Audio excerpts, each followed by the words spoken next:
సిలువ వేయబడుటకు ముందు ప్రభువైన యేసు తన శిష్యులతో గడిపిన చివరి రాత్రివేళ ఆయన వారితో అనేక విషయములను గూర్చి మాట్లాడాడు.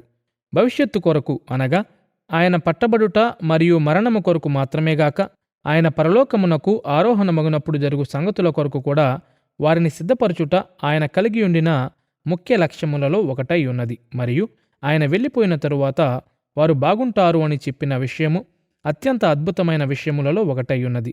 మీరు యేసుతో ముఖాముఖిగా మాట్లాడుచున్నప్పుడు ఆయన మీతో ఈ మాటను చెప్పుటను మీరు ఊహించగలరా? ఇది చాలా హాస్యాస్పదముగా వినిపిస్తుంది గదా. దీనికి కారణము మీరు వినునంత వరకే హాస్యాస్పదముగా వినిపిస్తుంది. ప్రభువైన యేసు వెళ్ళిపోయిన తరువాత దేవుని పరిశుద్ధాత్మ వారి యొద్దకు వస్తాడు. క్రీస్తు సంఘమును స్థాపించుటలో వారి భూమికలను పోషించుటలో ఆత్మ వారికి సహాయము చేస్తాడు. మరియు లోకమందంతటా దేవుని రాజ్యమును నిర్మించుటకు ఆయన సంఘమును బలపరుస్తాడు. పరిశుద్ధాత్మను నమ్ముచున్నాము అను మన పాఠ్యక్రమములో ఇది 3వ పాఠము. దీనికి సంఘములో అను శీర్షికనిచ్చాము. ఎందుకంటే దేవుని నిబంధనా ప్రజల సమాజము లోపల పరిశుద్ధాత్మ కార్యము మీద మనము దృష్టి నిలుపబోతున్నాము. మునుపటి పాఠములో సార్వత్రికముగా లోకములో పరిశుద్ధాత్మ చేయు దైవకృత కార్యమును మనము విశదీకరించాము. అబ్రాహాము దినములకు ముందు దేవుడు ఇదే విధముగా మానవులందరితో వ్యవహరించాడు. అయితే ఈ పాఠములో మానవాళిలోని ఒక భాగములో ఆయన చేసిన దైవకృత కార్యమును మనము చూద్దాము. అబ్రాహాముతో ఆరంభించి దేవుడు ఒక విశేషమైన ప్రజల సమూహముతో ఒక ప్రత్యేకమైన అనుబంధములోనికి ప్రవేశించాడు. మరియు ఈ అనుబంధమును నియంత్రించుటకు ఆయన ఒక నిబంధనను సృజించాడు. అబ్రాహాము మొదలు దేవుడు ఎల్లప్పుడూ విశేషమైన నిబంధనాజనులను కలిగి ఉన్నాడు. మరియు మనము ఈ నిబంధనాజనులను సంఘము అని పిలుస్తాము. క్రొత్త నిబంధన సంఘమును గూర్చి చాలామందికి తెలుసు. అనేక ఆధునిక అనువాదములు దీనిని ప్రతిబింబించకపోయినప్పటికీ లేఖనము ప్రాచీన ఇజ్రాయేలును కూడా అనగా అబ్రాహాము వారసులను కూడా సంఘము అని పిలుస్తుంది. పాత నిబంధన యొక్క గ్రీకు అనువాదమైన సెప్టుజెంట్ ఇజ్రాయేలు యొక్క కూడికను లేక సమూహమును వర్ణించుటకు ఎక్లేసియా అను గ్రీకు పదమును ఉపయోగిస్తుంది. ఇదే పదము క్రొత్త నిబంధనలో సాధారణముగా సంఘము అని అనువదించబడింది.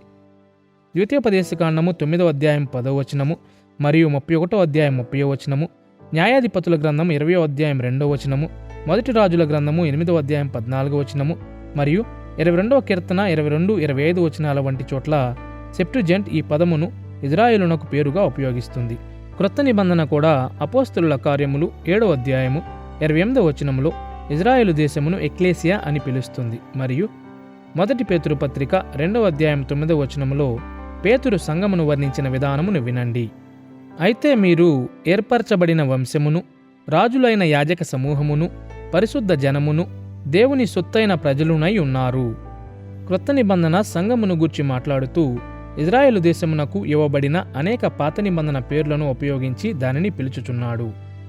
నిర్గమకాండము 19వ అధ్యాయం 6వ వచనములో మనము చదువునట్లు దేవుడు ఇజ్రాయేలును యాజక రూపమైన రాజ్యముగాను పరిశుద్ధమైన జనముగాను ఉందురని పిలిచాడు.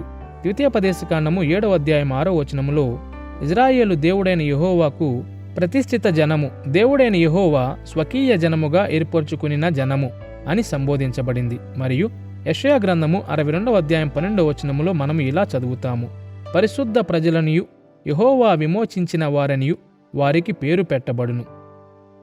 ఇజ్రాయేలు యొక్క పాత నిబంధన పేర్లను ఉపయోగించి పేతురు క్రొత్త నిబంధన సంఘమును సంబోధించినప్పుడు ఈ రెండు గుంపులు ఒకే కొనసాగు నిబంధనా ప్రజలయ్యున్నారు అని అతడు సూచించాడు. సంఘము క్రొత్త నిబంధనలో పరిశుద్ధాత్మ కుమ్మరింపు ద్వారా సృజింపబడింది అని కొందరు విశ్వాసులు ఆలోచిస్తారు. అయితే సంఘము పాత నిబంధన సంఘం యొక్క కొనసాగింపై ఉన్నది అనున్నది సరి అయిన భావన అయ్యున్నది. దేవుడు పాత నిబంధనలో అబ్రాహామును మరియు అతని ప్రజలను పిలిచాడు. మరియు పాత నిబంధనలో వారు యెహోవా జనులై ఉన్నారు. వారు పాత నిబంధన సంఘమై ఉన్నారు.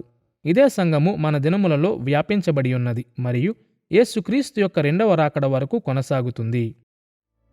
అవును, పాత మరియు క్రొత్త నిబంధనలలో దేవుని ప్రజల సమాజముల మధ్య భిన్నత్వములు ఉన్నాయి.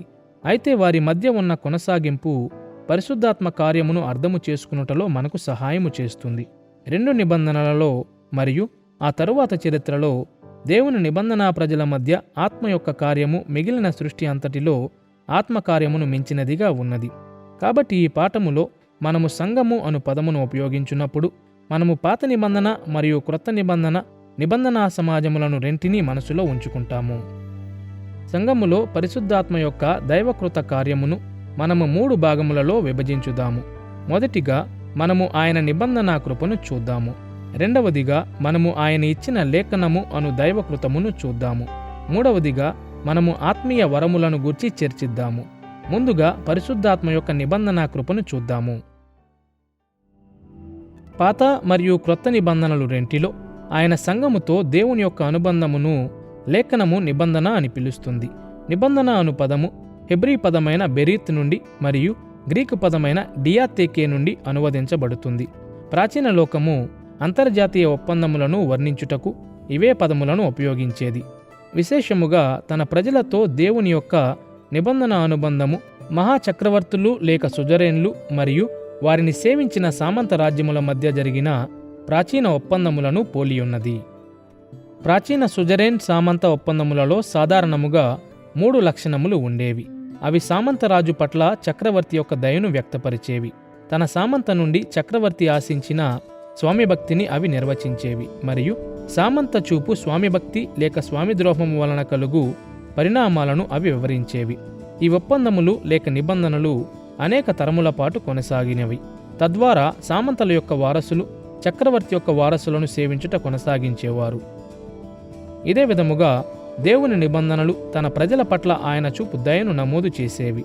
వారు ఆయనకు చూపవలసిన స్వామిభక్తిని వివరించేవి మరియు విధేయత లేక అవిధేయత వలన కలుగు పరిణామాలను వర్ణించేవి. మన మునుపటి పాఠములో లోకములో పరిశుద్ధాత్మ కార్యములో సాధారణ కృప భాగమయ్యున్నది అని మనము ప్రస్తావించాము. సాధారణ కృప అనగా సమస్త మానవాళికి మంచితనమును మరియు జీవమును ఇచ్చు ఆత్మకార్యమై ఉన్నది. ఇది ఒక రకమైన సామాన్య దయాకృతము. అయితే సంఘముతో దేవుడు చేసిన నిబంధనలో మరి ఎక్కువ దయ ఉన్నది మరియు సాధారణ కృపను మించిన మంచితనమును మరియు జీవమును కలిగిస్తుంది. దీనిలో మిగిలిన మానవాళి పొందుకునిన దానికంటే ఉన్నతమైన సహనము, ఓర్పు మరియు కనికరము ఉన్నాయి. సంఘములో ఉన్న ప్రతి వ్యక్తి రక్షింపబడు విశ్వాసమును కలిగి ఉన్నా లేకపోయినా ఇది వారికి వర్తిస్తుంది. దేవుడు ప్రతి ఒక్కరిని ఒకే విధముగా చూస్తాడు అనున్నది నేడు మన సంస్కృతిలో మనము కలిగి ఉన్న ఒక సామాన్య ఆలోచన లేక నమ్మకమయ్యున్నది. అయితే దేవుడు తన నిబంధన ప్రజలకు మిగిలిన లోకమంతటి కంటే ఎక్కువ ఆశీర్వాదమును మరియు ఎక్కువ కృపను అనుగ్రహిస్తాడు అని క్రొత్త నిబంధనలో మనము చూస్తామని నా ఆలోచన. అంటే ఆయన అందరినీ పట్టించుకోడు అని అర్థము కాదు. అలాగే ఏదో ఒక విధముగా ఆయన కృప అందరికీ వర్తించదు అని కూడా దీని అర్థము కాదు. కానీ ఆయన పిల్లల విషయానికి వచ్చేసరికి వారికి కొంత విశేషత ఉన్నది అని నా అభిప్రాయము. ఇది మనలను ఆశ్చర్యపరచకూడదు. భూలోక తండ్రి తన వీధిలో ఉన్న ఇతర పిల్లలను ప్రేమించగలడు, కానీ ఇతరుల కంటే అతడు తన సొంత పిల్లలను ఎక్కువ ప్రేమిస్తాడు మరియు వారిని గూర్చి ఎక్కువ శ్రద్ధ వహిస్తాడు. కాబట్టి క్రొత్త నిబంధనలో ఇదే విషయమును మనము చూస్తామని నా అభిప్రాయము. మరియు దేవుడు తన సొంత జనుల మీద మరి ఉన్నతమైన ఆశీర్వాదమును, మరి గొప్ప ప్రేమను, ప్రోత్సాహమును మరియు మద్దతును కుమ్మరిస్తాడు. మరియు ఇది స్వాభావికమైన విషయము. తనను తాను తండ్రి అని పిలుచుకొను దేవునిలో మనము ఇదే చూడగోరుచున్నాము అని మనము అర్థము చేసుకోవాలి. ఆత్మ యొక్క నిబంధనా కృపా కార్యమును మనము ముందుగా పాత నిబంధనలోని సంఘము మీద దృష్టి పెట్టి పరిగణిద్దాము. తరువాత క్రొత్త నిబంధనలోని సంఘము మీద దృష్టి పెట్టి చూద్దాము. నిబంధనా కృపకు పాత నిబంధన వ్యక్తీకరణములతో ఆరంభిద్దాము. అబ్రాహాము, మోషే మరియు దావీదు దినములలో దేవుడు ఇజ్రాయేలు దేశమంతటికి విస్తరించు నిబంధనలను చేశాడు. ఆదికాండం 15-17 అధ్యాయములలో అబ్రాహామును నిబంధన అనుబంధములోనికి పిలిచినప్పుడు ఆయన ఇజ్రాయేలును ఒక విశేషమైన దేశముగా సృజించాడు. అబ్రాహాము వారసులు వాగ్దాన దేశమును స్వాధీనము చేసుకుంటారని మరియు వారి భూమి మీద సమస్త దేశములను పాలిస్తారు అని ఈ నిబంధన కృపతో వాగ్దానము చేసింది. రోమాపత్రిక 4వ అధ్యాయం 13వ వచనములో పౌలు వ్రాసినట్లుగా, అతడు లోకమునకు వారసుడగునను వాగ్దానము అబ్రాహామునకైనను అతని సంతానమునకైనను నీతి మూలముగానే కలిగెను. అంతేగాక అబ్రాహాము ఈ వాగ్దానమును దేవుని కృప ద్వారా పొందుకున్నాడు మరియు ఈ కృపను అబ్రాహాము విశ్వాసము ద్వారా పొందుకున్నాడు. రోమాపత్రిక 4వ అధ్యాయం 16వ వచనములో మనము చదువునట్లు, ఆ వాగ్దానమును యావత్ సంతతికి అనగా అబ్రాహామునకున్నట్టి విశ్వాసము గల వారికి దృఢము కావలెనని కృపననుసరించునదై యుండునట్లు అది విశ్వాసమూలమైనదాయెను. మరియు ఇజ్రాయేలు చరిత్ర అంతటిలో దేవుడు వారితో కృపతో వ్యవహరించుటను కొనసాగించాడు. ఇజ్రాయేలు దేశము తరచుగా దేవునికి అపనమ్మకముగా ఉండెను అని పాత నిబంధనతో సుపరిచితులైన ప్రతి ఒక్కరికి తెలుసు. వారు దేవుని మీద సనిగారు. ఆయన వారి కొరకు కలిగి ఉన్న ప్రణాళికలను బట్టి కోపపుచ్చుకున్నారు. వారు ఇతర దేవతలను ఆరాధించారు. వారు తమ పొరుగు వారితో దుర్వ్యవహారం చేశారు. వాస్తవానికి దేవుడు వారిని ఐగుప్తు బానిసత్వములో నుండి విడిపించుచున్న సమయములో కూడా వారు ఇవన్నీ చేశారు. యెషయా గ్రంథము 63వ అధ్యాయము 11 నుండి 14 వచనాలలో యెషయా దేవుని నిబంధనా కృపను గూర్చి ఆలోచన చేసిన విధానమును వినండి. పూర్వ దినములను మోషేను తన జనులను సముద్రములో నుండి ఆయన తోడుకొని వచ్చెను. ఆయన తమలో తన పరిశుద్ధాత్మను ఉంచెను. మోషే కుడిచేతి వైపున మహిమగల తన బాహువును పోనిచ్చెను. వారి ముందర నీళ్లను విభజించెను మరియు వారిని అగాధ జలములలో నడిపించెను. యెహోవా ఆత్మ వారికి విశ్రాంతి కలుగజేసెను. దేవుడు ఇజ్రాయేలును ఐగుప్తు నుండి విమోచించినప్పుడు ఆయన వారికి నిబంధన కృపను చూపాడు. వారి కొరకు ఆయన ఎర్ర సముద్రమును పాయలు చేశాడు. ఫరో సైన్యమును నాశనము చేశాడు. ఇజ్రాయేలుకు వాగ్దాన దేశములో విశ్రాంతినిచ్చాడు. ఇన్ని ఆశీర్వాదములు పొందిన తరువాత కూడా ఇజ్రాయేలు ఆయనకు విరోధముగా పాపము చేసింది. అయితే వారు పాపము చేయుటను కొనసాగించినప్పుడు కూడా దేవుని ఆత్మ వారికి నిబంధన కనికరమును మరియు కృపను ఇచ్చుట కొనసాగించాడు. పాత నిబంధనలో దేవుడు ప్రతి ఒక్కరి పట్ల కనికరమును మరియు ఓరిమిని చూపాడు. అయితే ఆయన ఇజ్రాయేలుతో నిబంధన కలిగి ఉన్నాడు కాబట్టి వారి పట్ల విశేషమైన సహనమును చూపాడు. ఇజ్రాయేలు, మీరెంత నీతిమంతులు గనుక లేక మీరు ప్రజలందరిలో శ్రేష్ఠులు గనుక నేను మీ కొరకు ఇలా చేయలేదు. ఎందుకంటే మీరు ప్రజలందరిలో అల్పులయ్యున్నారు అని ఆయన వారితో చెప్పాడు. నేను మిమ్మును ప్రేమించాను కాబట్టి, నేను మీ పితరులతో వాగ్దానము చేశాను కాబట్టి నేను దీనిని చేశాను అని ఆయన సెలవిచ్చాడు. అంతేగాక ఇజ్రాయేలు ద్వారా దేవుడు తనను తాను దేశములకు బయలుపరుచుకొనవలసి ఉండెను. అబ్రాహాము వారసులు దేవుని నిబంధనను అనుసరించున్నట్లు వారిని సరి అయిన మార్గములో పెంచుటకు ఆయన అబ్రాహామును ఎన్నుకొంటిని అని దేవుడు అబ్రాహాముకు తెలిపాడు. కాబట్టి దేవుడు క్రమముగా సహనమును చూపాడు. కాని ఆయన వారితో చేసిన నిబంధన వలన మరియు అబ్రాహాము సంతతి ద్వారా దేశములన్నిటినీ ఆశీర్వదించుటకు దేవుడు కలిగియుండిన ఉద్దేశము వలన ఆయన విశేషముగా ఇజ్రాయేలు పట్ల సహనమును చూపాడు. అబ్రాహాము మొదలుకొని క్రీస్తు పూర్వము 5వ శతాబ్దములో రాజ్యమును పునరుద్ధరించుటకు జరిగిన ప్రయత్నముల వరకు ఇజ్రాయేలు యొక్క జాతీయ చరిత్రను నెహెమ్యా గ్రంథము 9వ అధ్యాయము క్రోడీకరిస్తుంది. మరియు ఈ సారాంశమంతటిలో వారు విచ్చలవిడిగా తిరుగుబాటు చేసిన తరువాత కూడా దేవుడు ఇజ్రాయేలుతో ప్రేమ మరియు కనికరముతో వ్యవహరించాడు అని మనము చూస్తాము. ఈ అధ్యాయములో ఆత్మ యొక్క నిబంధన కృపకు కొన్ని ఉదాహరణలను వినండి. నెహెమ్యా గ్రంథము 9వ అధ్యాయము 17 నుండి 20 వచనాలలో మనము ఇలా చదువుతాము. నీవు క్షమించుటకు సిద్ధమైన దేవుడవును, దయావాత్సల్యతలు గలవాడవును, దీర్ఘశాంతమును బహు కృపయు గలవాడవునయుండి వారిని విసర్జింపలేదు. వారు ఒక పోత దూడను చేసుకుని ఐగుప్తులో నుండి మమ్మును రప్పించిన దేవుడు ఇదే అని చెప్పి నీకు బహు విసుగు పుట్టించినను వారు ఎడారిలో ఉండగా నీవు బహువిస్తారమైన కృపగలిగిన వాడవై వారిని విసర్జింపలేదు. వారికి బోధించుటకు నీ ఉపకారాత్మను దయచేసితివి. ఇక్కడ నెహెమ్యా మోషే దినములలో ఇజ్రాయేలు చేసిన పాపమును సూచించుచున్నాడు. ఇజ్రాయేలు వారు ఈ విగ్రహారాధనలను మరియు దైవ దూషణలను చేశారు అను వాస్తవము ఇజ్రాయేలీయులలో అనేక మంది నిజమైన విశ్వాసులు కారు అను విషయమును రుజువు చేస్తుంది. అయినప్పటికీ వారు దేవునితో నిబంధనలో ఉండిరి మరియు ఆయన వారితో అప్పటికీ నిబంధనా కృపతో వ్యవహరించాడు. నెహెమ్యా ఉద్ఘాటించినట్లు దేవుడు తన ఆత్మను ఇజ్రాయేలును శిక్షించుటకు పంపలేదు గాని వారికి బోధించుటకు పంపాడు. దావీదు దినములలో దేవుడు కృపతో ఇజ్రాయేలులో ఒక శాశ్వత రాజవంశమును స్థిరపరిచాడు. అయితే ప్రజలు ఎంత అపనమ్మకస్తులుగా ఉండిరి అంటే క్రీస్తు పూర్వము 930లో దేవుడు రాజ్యమును ఇజ్రాయేలు అను ఉత్తర రాజ్యముగా మరియు యూదా అను దక్షిణ రాజ్యముగా విభాగించాడు. తరువాత కొన్ని వందల సంవత్సరముల పాటు ప్రజలను పశ్చాత్తాపపడునట్లు ప్రోత్సహించుటకు దేవుడు ప్రవక్తలను పంపుట ద్వారా నిబంధనా కృపను వ్యక్తపరచుటను కొనసాగించాడు. కానీ వారు పశ్చాత్తాపపడలేదు. కాబట్టి ఆయన క్రీస్తు పూర్వం 722లో ఇజ్రాయేలును మరియు క్రీస్తు పూర్వం 586లో యూదాను చెరలోనికి పంపాడు. అయితే అప్పటికి కూడా ఆయన తన నిబంధన కృపను కొనసాగించాడు. నెహెమ్యా గ్రంథము 9వ అధ్యాయము 30-31 వచనములలో మనము ఇలా చదువుతాము: నీవు అనేక సంవత్సరములు వారిని ఓర్చి నీ ప్రవక్తల ద్వారా నీ ఆత్మ చేత వారి మీద సాక్ష్యము పలికితివి గాని వారు వినకపోయిరి. కాగా నీవు ఆయా దేశములలోనున్న జనుల చేతికి వారిని అప్పగించితివి.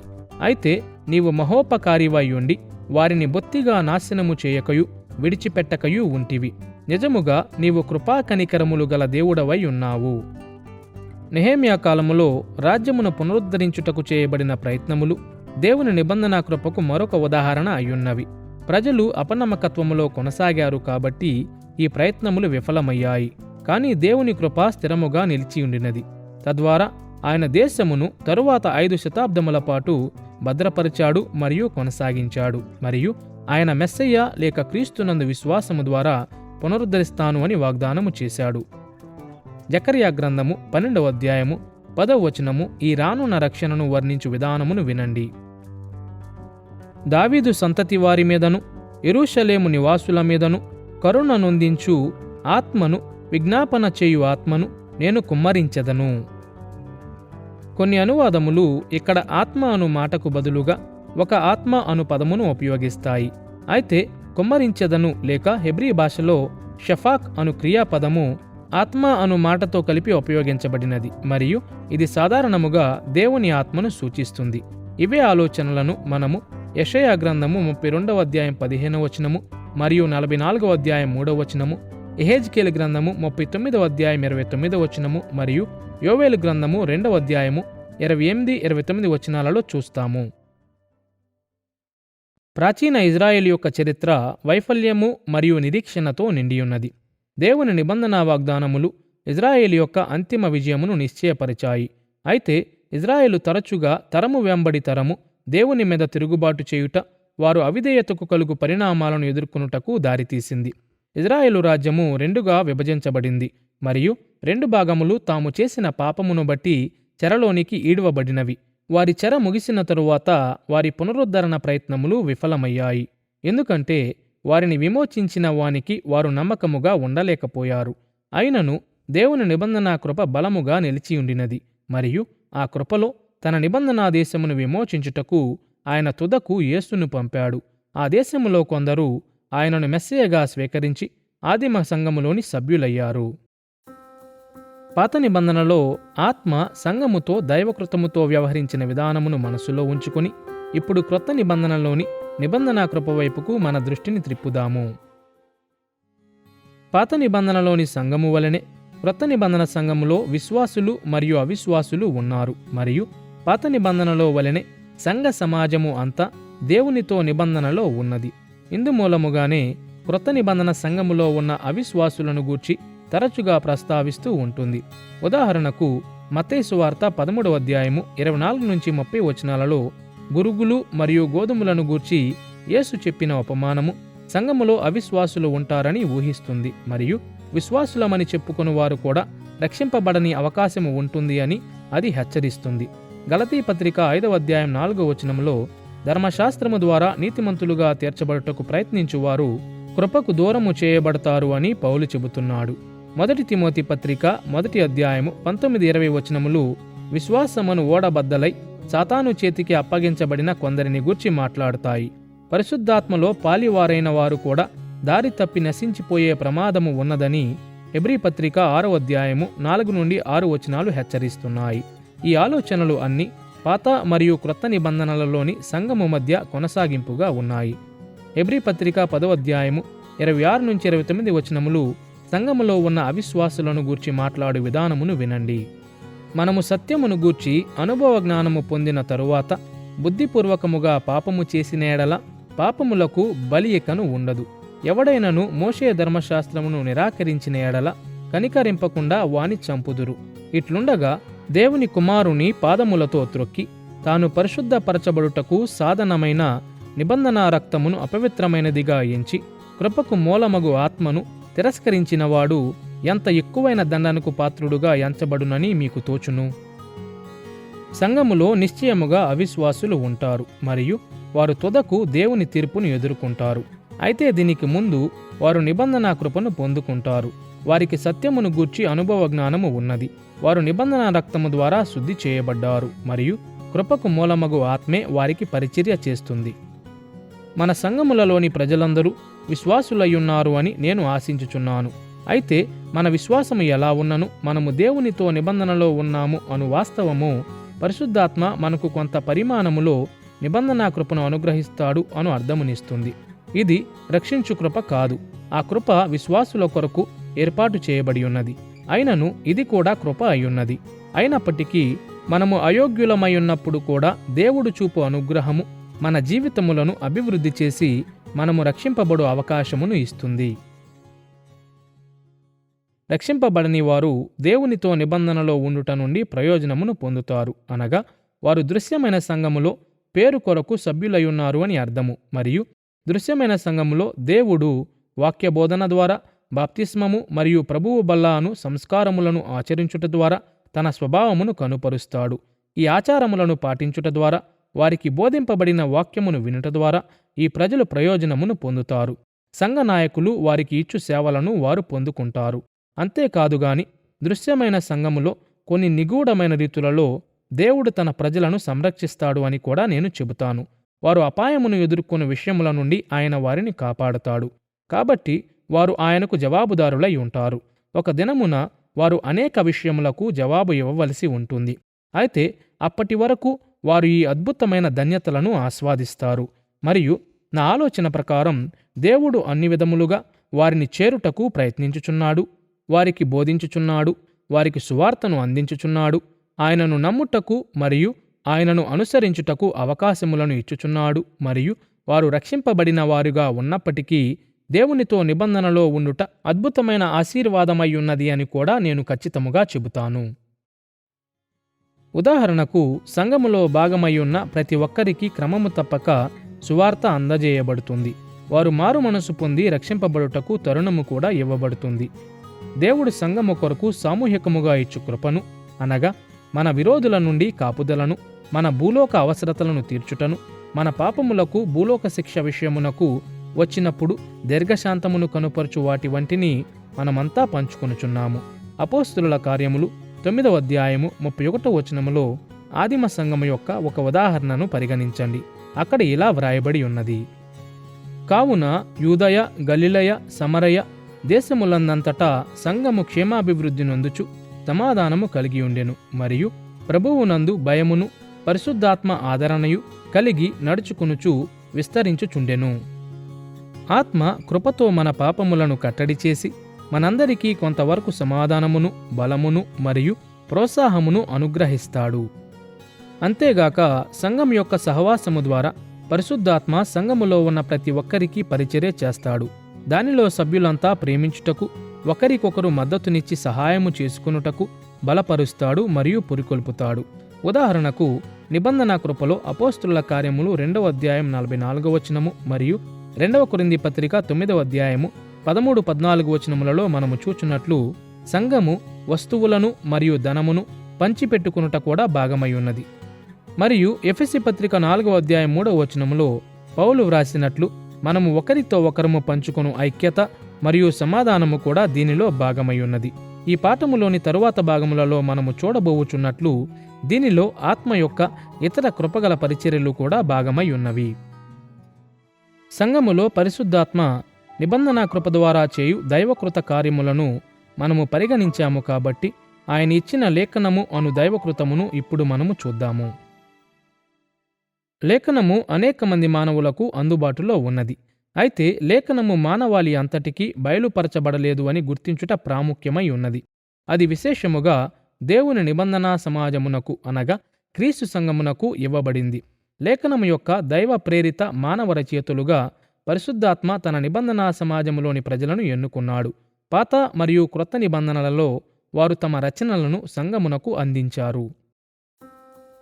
ఈ పాఠములో సంఘములో పరిశుద్ధాత్మ కార్యమును చూచుటలో మనకు సహాయము చేయు లేఖనములోని 3 విషయముల మీద మాత్రమే మనము దృష్టి పెడదాము. మొదటిగా ఆత్మ లేఖనమును ప్రేరేపించుటను గూర్చి మనము మాట్లాడదాము. రెండవదిగా లేఖనములో ఆత్మ యొక్క ఐక్య సందేశమును మనము చూద్దాము. మరియు మూడవదిగా లేఖనములో సంఘము కొరకు ఆయన యొక్క నిబంధన ఉద్దేశమును మనము పరిశీలిద్దాము. ఆత్మ ప్రేరణతో మనము ఆరంభిద్దాము. ప్రేరణ అను పదమునకు ఊదుట అని అర్థము. కాబట్టి పరిశుద్ధాత్మ మానవ రచయితలను ప్రేరేపించాడు అని మనము చెప్పినప్పుడు ఆయన తన మాటలను వారిలోనికి ఊదాడు అను అర్థమునిచ్చుచున్నాము. ఇందుమూలముగానే 2 తిమోతి పత్రిక 3వ అధ్యాయము 16వ వచనములో ఇలా వ్రాయబడి ఉన్నది: దైవావేశము వలన కలిగిన ప్రతి లేఖనము.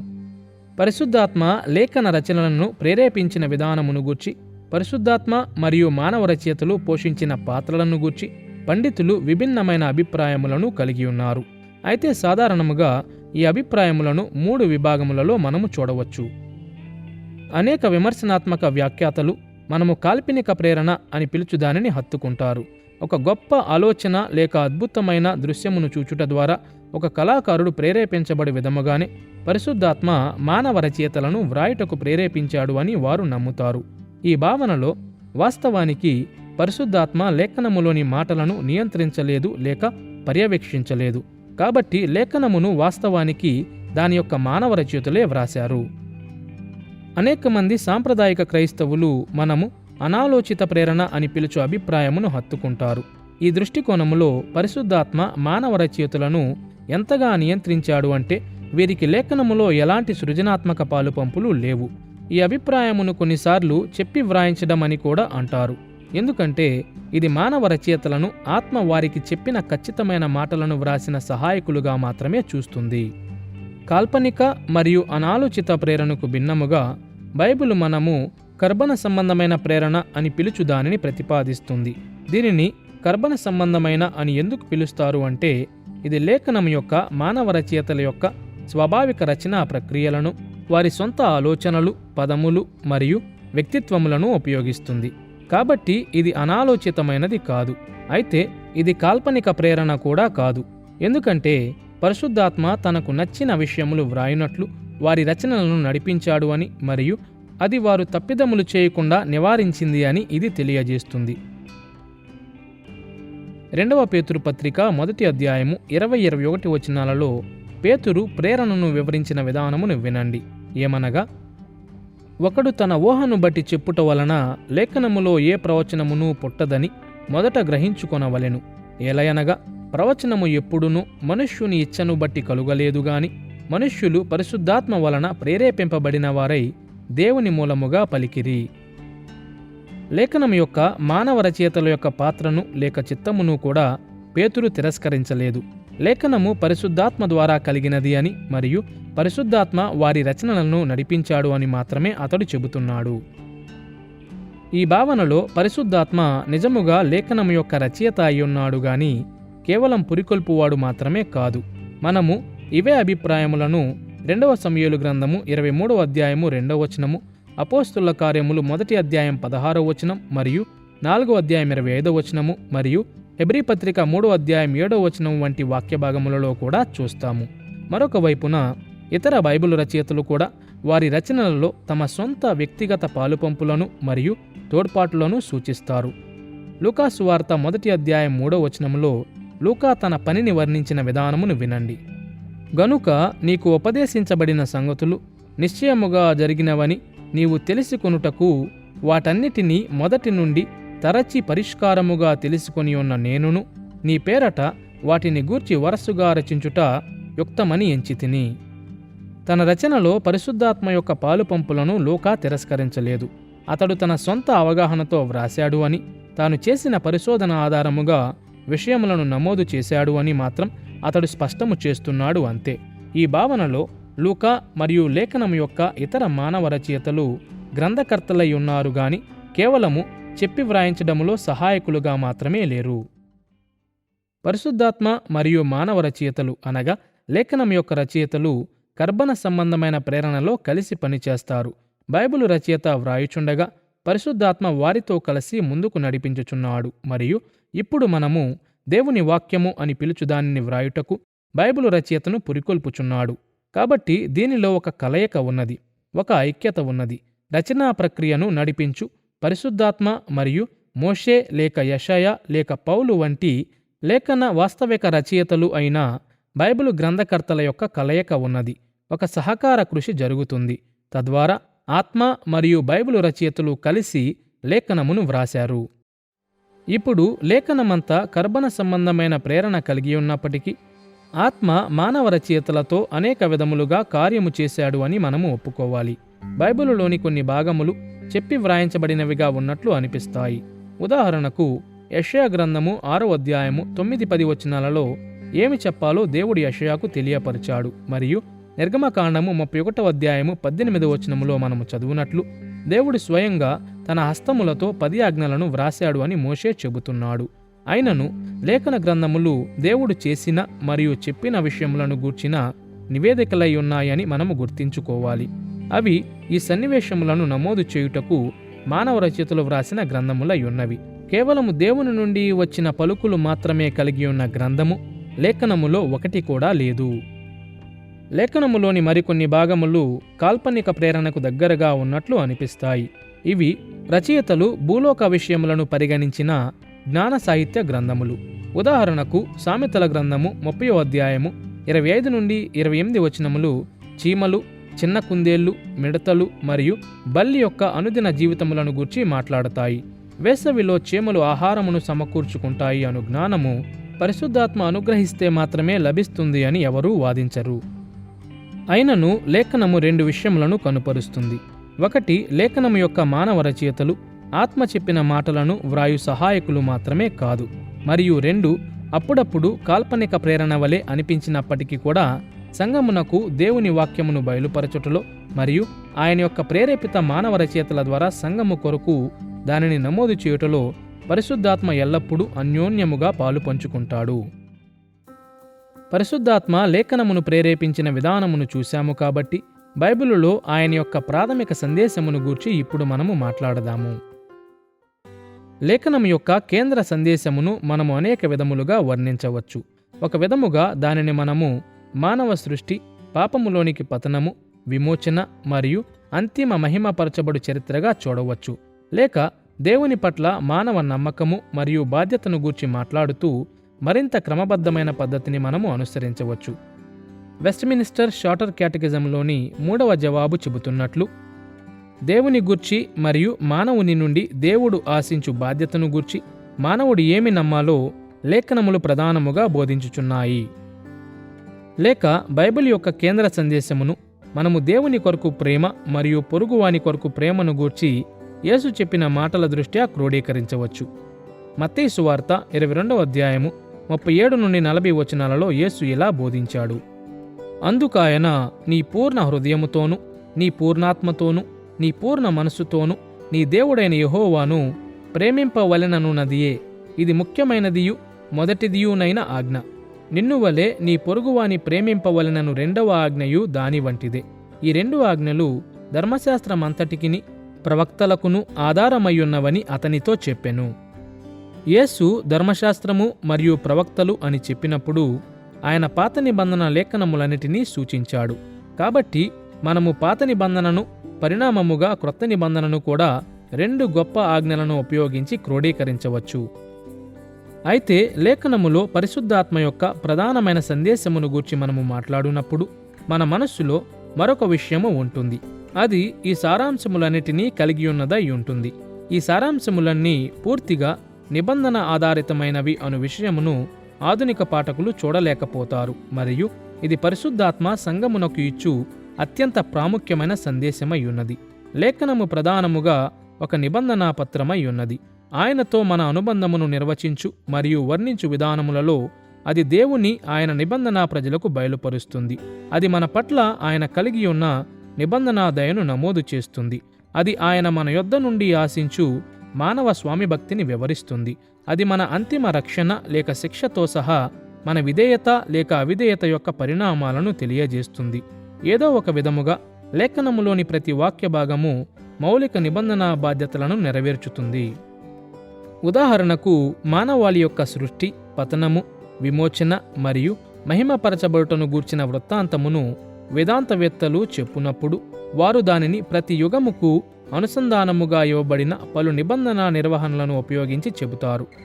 కాబట్టి లేఖనం యొక్క సందేశమును మనము ఈ షరతులకు అనుగుణంగా వర్ణిస్తే సాధారణముగా మనము ఆదాము, నోవహు, అబ్రాహాము, మోషే, దావీదు మరియు యేసు యొక్క నిబంధన నిర్వహణలను పరిగణలోనికి తీసుకుంటాము.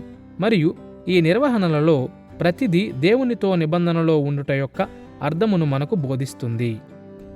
వెస్ట్మినిస్టర్ షార్టర్ క్యాటకిజం లేఖన సందేశమును క్రోడీకరించు విధానమును మనము పరిగణించినప్పుడు అది స్వయంగా దేవునితో మరియు ఆయన దయ మీద మరియు ఆయన ఆశించు మానవ స్వామిభక్తి మీద అనగా నిబంధన అనుబంధములోని 2 లక్షణముల మీద దృష్టి పెడుతుంది అని మనము చూస్తాము.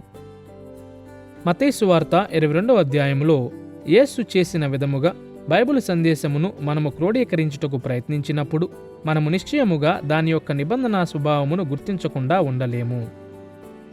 దేవుని ప్రేమించమను ఆజ్ఞ ద్వితీయోపదేశకాండము 6వ అధ్యాయము 5వ వచనములో ఉన్నది. ఆ అధ్యాయము తన ప్రజలతో దేవుని యొక్క నిబంధన అనుబంధమును గూర్చి ఒక అద్భుతమైన సారాంశమును అందిస్తుంది.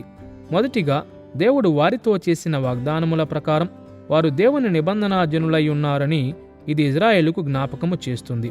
రెండవదిగా ఇజ్రాయేలును ఐగుప్తు బానిసత్వము నుండి విడిపించుటలో దేవుడు చూపిన దైవిక దయను అది గుర్తు చేసుకుంటుంది. మూడవదిగా దేవుని నియమములన్నిటినీ నిజాయితీ గల మరియు ప్రేమగల హృదయముతో పాటించవలసిన మానవ స్వామిభక్తి యొక్క అవసరతను అది ఉద్ఘాటిస్తుంది.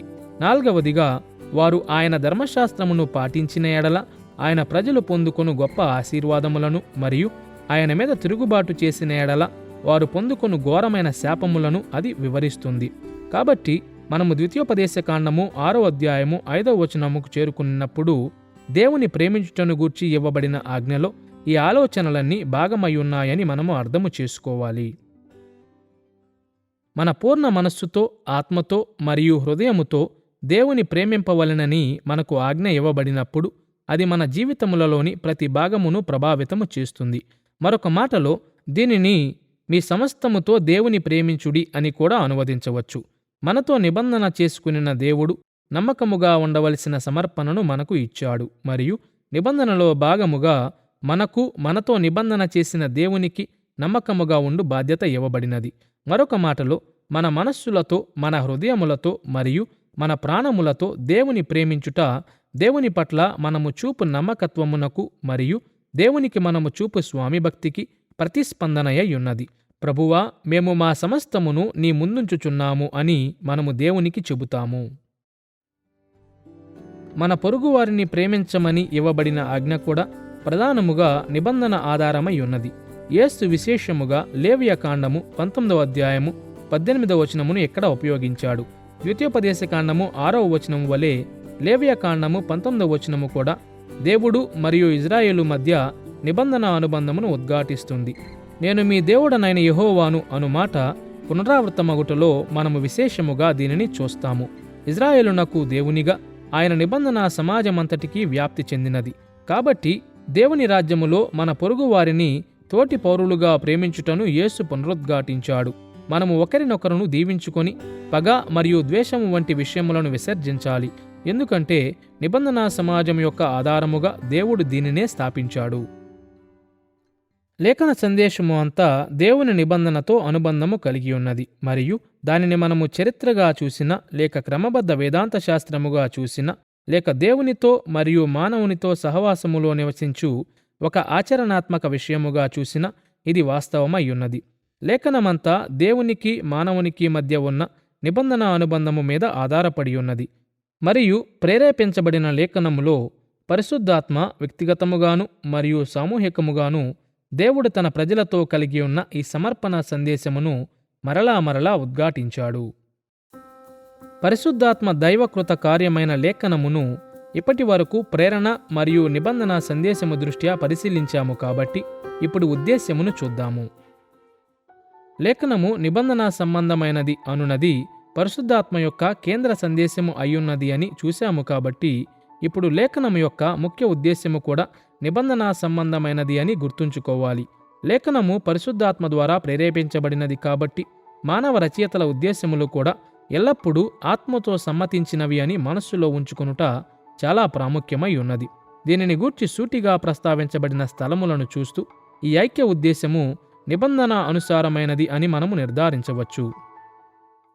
ఆత్మ ఆయన నిబంధన ఉద్దేశ్యములను బయలుపరిచిన 4 విధానములను మనము చూద్దాము. మొదటిగా దాని యొక్క రచయితలు మరియు వాస్తవిక శ్రోతలు దేవుని నిబంధన సమాజంలో సభ్యులయ్యున్నారు అని లేఖనము గుర్తిస్తుంది. దేవుని నిబంధన రాయబారులుగా పనిచేసిన అపోస్తులు మరియు ప్రవక్తలు క్రొత్త నిబంధనను వ్రాశారు. దేవుని ప్రజలను ఆయన నిబంధనకు బాధ్యులుగా చేయుట దాని పని అయ్యున్నది. అంతేగాక అనేక క్రొత్త నిబంధన పత్రికలు మరియు ప్రకటన గ్రంథము కొన్ని ప్రాంతములలో ఉన్న వాటి యొక్క శ్రోతలను సంఘములు అని పిలుస్తాయి.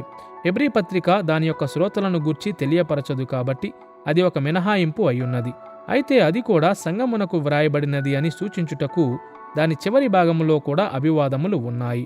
మొదటి యోహాను పత్రిక దాని యొక్క శ్రోతలను విశేషముగా గుర్తించదు గాని శ్రోతలు క్రైస్తవులై ఉన్నారని మాత్రం చాలా స్పష్టముగా సూచిస్తుంది. మొదటి మరియు 2వ తిమోతి, తీతు, 2వ మరియు 3వ యోహాను పత్రికలు విశేషముగా వ్యక్తుల కొరకు వ్రాయబడినవి. అయితే అవి కూడా విస్తృతమైన సంఘము కొరకు వ్రాయబడినట్లు వాటి రచయితలు ఉద్దేశించినట్లు వాటిలో ఆధారములు ఉన్నాయి. మరియు క్రొత్త నిబంధనలో వాటిని చేర్చుట ఈ విషయమును రుజువు చేస్తుంది. థియోఫిలాను వాటి యొక్క ప్రాథమిక గ్రహీతగా తెలుపు లూకా మరియు అపోస్తుల కార్యములలో కూడా ఇలాంటిదే జరుగుతుంది. స్వయంగా సువార్త యొక్క సాహిత్యము మరియు గ్రంథములన్నిటిలో ఇవ్వబడిన ఆజ్ఞలు మత్తయి, మార్కు మరియు యోహాను యొక్క వాస్తవిక శ్రోతలు సంఘము అయ్యున్నది అని వాదిస్తాయి.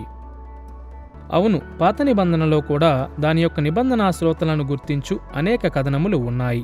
అనేక మంది ప్రవక్తలు తమ శ్రోతలను విశేషముగా యూదా లేక ఇజ్రాయేలుగా గుర్తించారు. మరియు అన్య దేశములతో మాట్లాడిన ప్రవక్తలు కూడా అనగా అబద్య, యోనా మరియు నహూము వంటి వారు కూడా తమ గ్రంథములను దేవుని నిబంధనాజనులకు వ్రాశారు.